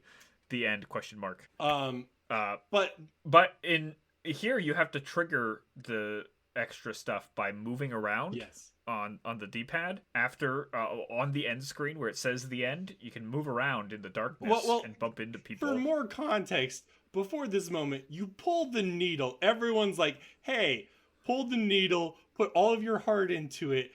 Make sure when the dragon wakes up, because again, the lore is when the needles get pulled, the psychic energy merges with the dragon, and a good heart will make things good, but a bad heart will make things bad. So everyone's like, don't fuck up, Lucas. And then you pull it, and then all hell breaks loose. There's like earthquakes and storms, and it looks like an apocalypse again. Mm-hmm. And then we go to a black screen, and it says the end. So in my head, as David, I'm like, oh my god, they just killed everybody. It's over. I mean, it's a pretty downer ending for sure. Still, like the bit that you get from some of the text afterwards implies that maybe it's not so bad. But yeah, it's definitely a kind of like desolate, depressing. At the very least, a blank slate ending. A total wiping of everything that we've done. But it goes back to the leader stuff where it's like, this was coming. You know what I mean? Yeah. And sometimes an ending is a beginning, and this illusion wasn't going to go on forever. And in that, I think there's power there. And then when you talk, they this is to me what I like about this is the game is directly talking to the player because it starts saying your name, like, oh hey, how are you, David, or hey, how are you, Brogan. And it Yeah. just to The me it works so well. I agree. So all three games have this direct player address at one point, right? There's points where it asks you to put in your actual name, you, the person playing the game. And in Mother 1, it doesn't matter really It's whatsoever, in the right? It's just credits. a thank you at the end. Yeah. Yeah. In Mother 2, it's the prey, it's calling upon everyone in the world, and then it finally calls upon you. And that's a really nice thing that brings it, all together, right? Yeah. Like, is this, everyone's, putting their hands up in the air, giving all their energy to the super bomb, the Exactly. Super Saiyan bomb, That's or whatever, exactly what's going on. and that's how you beat Gygus, right? And it works. It works really well, as we talked about. And in Mother 3, it's the characters kind of talking to you at the end of the game here. All of the events have happened. The world's destroyed, basically. We're just in infinite darkness, but everyone's like, it's okay. It's going to be the beginning of something new, maybe, going on. Thanks for all your help and everything. The last notes I have here is a quote from it here, which I found, and this was the most touching address. They said, "Hey, Otherworld, be good to David out there," and I really appreciated that. That felt really nice, really comforting. And again, it's not, it's just it's a very arbitrarily programmed thing. It's not even directly to me personally. But it hits so well because like, that is the moment that made me tear up. It was like the whole buildup of that. That's like the end to the thing. But like basically they ask you, and with the context of their world's fucked up. It's an apocalypse. But because it reflects onto us, they ask you at the end, like, oh, we're fine, but how's your world? And I'm like, oh, it's not good. It's really bad. Yeah. It's pretty fucked. But yeah. But the fact that these, zeros and ones are wishing me well, and hoping things go good in my world, or even just commanding my world. They're specifically saying, "Hey, be good to you, be good to David out there. He's a good guy." That feels nice. It just feels nice, And maybe I just don't hear it enough in the real world. Maybe that's what the game is telling me. No, but that's what that's what I like about it. Is number one, it makes you think about the parallels to our world. But number two, it's just calling you out and being like, "Hey, man, I hope you're all right." It just feels good. I don't know. It gives me comfy vibes. The other thing, I agree. The other thing is I wanted to say, and this is my perspective on the ending. I said a lot about the game reflecting there's a meta thing with imagination and fantasy and all that. In my head, the game ends. Like it's the end of the game. That's what it is. It's not like everybody dies. If you turn on the game and reset it, everyone's just fine. When the Magypsies go, they're like, I'm not dead. I'm just going away. It's my time. And that's what this is. And Lucas even says to you, like, hey, I want to see you again. We can see each other anytime we want. We're going to see each other again, right? And to me, it feels so nice to know there's a tragedy that's like, oh, if I restart the game, fucking chapter 1's going to suck, isn't it? But like, it's the journey you went on with everybody. And that's all this is a video game. But it's aware of that, and it's aware of the connection with you, and it's an end, and it's fine. You know what I mean? Does that make sense? Yeah, I get the sense, again, in this meta way, that it can still be a moving and emotional and human and morally complex story, but it's also, a story. It's fictional. It's a video game. Again, it's a bunch of ones and It's zeros very honest about it, yeah. And that's what Earthbound was as well. I don't know if I would say Mother 1 was that necessarily. What, ones and zeros or what? Aware that it's ones and zeros, and reflective of that. Yes. In a sense, again, there's lots of choices that Earthbound makes throughout. For as immersive as a game as it is, there's lots of times where, again, like I said, it stops and takes you out of the game to say, hey, we're going to address you directly or make you do things that are very unimmersive, a very un-video game-like, to make you think about how this is a game and how odd that is and how fun it can be and how, weird. Yeah. And Mother 3 does that as well, and in some of these direct addresses, again, maybe more explicitly than in Earthbound at any point, but they both do this. Again, this is what I mean when they have the same spirit, even if game, like narratively, structurally, tonally, they're very, very, very different games. And that was, again, one of the things that I had to reconcile going in here and kind of coming out trying to come to a different conclusion about or it make as sense a of it. sequel. Yeah. Yeah. Because I think you said this off air with me before, is that this is the kind of game you want a sequel to be. And I think I agree with that generally, and that it's radically different in terms of its priorities, but spiritually the same in terms of its tone, style, gameplay, mechanics overall. But the emotions and the conclusions it wants you to walk away with are just absolutely different, and so it's very hard to want to compare them, because even though they share so much DNA, they're just so different on so many other levels that it feels very unfair to just say, oh, this is better at this, or oh, this isn't as good as this. They're completely different experiences, but are also within the same sort of pantheon of Earthbound, I guess. And like Earthbound being a refinement of Mother 1 sort of damns Mother 1 in a hard way, where it's like, I can't recommend it. If they made a remake of Mother 1, even then I'm like, and people are trying to remake it, I'd still be like, you should play Earthbound probably. I'd still recommend Mother 1, but to people who want to play it. If you're super about it, do it. If you're not, then don't do it. Does that make sense? It's weird, because if Earthbound and Mother 3 didn't exist, I would absolutely recommend Mother 1 as a game. Because it's so different from other RPGs, particularly of that time, but also even of today. It's so different and unique in that sense. But because Earthbound exists and is essentially just a refinement and an improvement across the board, even though Mother 1 retains, individual values and interests, it's just very hard to want to recommend it now. Yeah. But again, if you took Earthbound away, if it didn't exist, then yeah, I would be so enthusiastic about Whereas there isn't a scenario where I would not recommend Mother 3. We have a friend who only played Mother 3, and he felt like he didn't miss anything. And I thought about it, and I was like, I think you do miss something, but in a way you don't, because it's not like the presences of the other elements get in the way. It's not like, who the fuck is Porky? There is a little bit of that, but even now I'm like, who the fuck is Porky? And I've spent hours with the guy. Yeah, you know what I mean?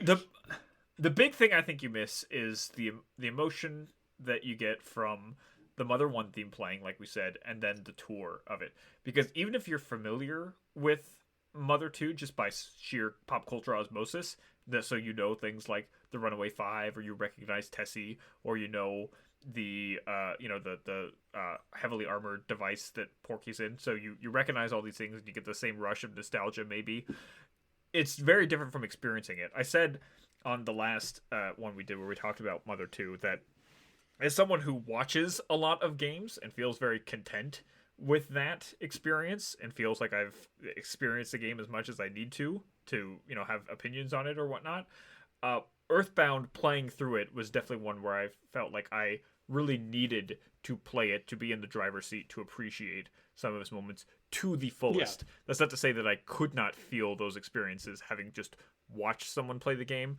but it was informed so much more and emphasized so much more being the person playing it. And so I feel that those feelings apply to Mother 3 to an exponential degree. Yeah. So again, those moments are going to really hit. Seeing Ness's adventures play out on the movie screen in Newport City is going to feel, more familiar, more it just hits different, nostalgic, more looking back.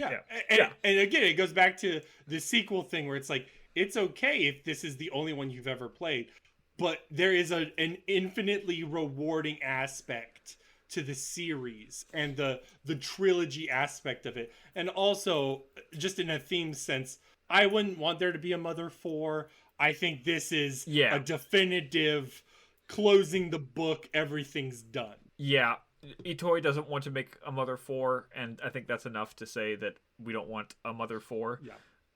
I mean, I don't even know what you would do, and that's not to say that you couldn't do something. As 3 is proven, you can just be very radically different and still retain the same spirit. But if there's nothing there from the well of the creator, the auteur, the the kind of concept behind everything of the series, then why would you even want another one? It goes back to the nostalgia thing. It goes back to that where it's like, I want to play a new Earthbound, but then it's like, and he said it. Itoy said, I would want to play Mother 4. I would not want to make Mother 4. And in this circumstance, this goes back to, why don't you just make something new? And that's what, like, say the people, Toby Fox, who made Undertale, did. You know what I mean? It's like, we can let this be. This could be a dead franchise, and it's okay. I was gonna say people joke about this being a dead franchise all the time. I'm like, was this ever a franchise? Yeah, this isn't a franchise. It's a series of games. It's exactly. it's a contained narrative, and this was the cap, and they didn't want to do any more, and they're not going to. It's fine. This isn't F-Zero languishing in hell, being forgotten about by Nintendo since the GameCube era. I don't want to give Ness motion controls to, like, have him T-pose as like gyrating around. That's not what this game is. That's not what this is about. And when is Mother Picross coming out? Exactly. Nintendo doesn't make games like this. Is my one complaint. Is I wish Nintendo made more games like this. And playing Mother 3, it's abundantly clear this game's not coming out in the United States anytime soon. And Nintendo's not even going to make anything in this realm ever again for decades. I mean, here's my question. Is there an equivalent? Is there somebody at Sony making Mother-like games that hit the same way, that innovate and play with the, kind of constraints or the, concepts of the medium in the same way that the Mother series does? I haven't played any games that are akin to these that I could even necessarily compare. I'm not even familiar. Even the derivatives that we talked about in the previous episode, are they really that much like it? Are they really pushing or, changing or emotionally hitting in the same degree as the Mother games are? That's not a question for us, I guess I would say that. Short answer, no. Long answer, yeah, kind of, maybe, especially in the indie sphere. But even then, it's like, nothing was going to hit the exact same way, because this is art. This isn't like a Mario game. Yeah. You could make a Mario game, David. I couldn't make an Earthbound game. And that was the whole problem with, like, the fan-made Mother 4. Is, like, you can make a different game and have it have the vibes. That's all you should do if you want to do something like this. But, like, I am not Shigesato Itoi. I'm not a fucking... You know what I mean? Yeah. That's it.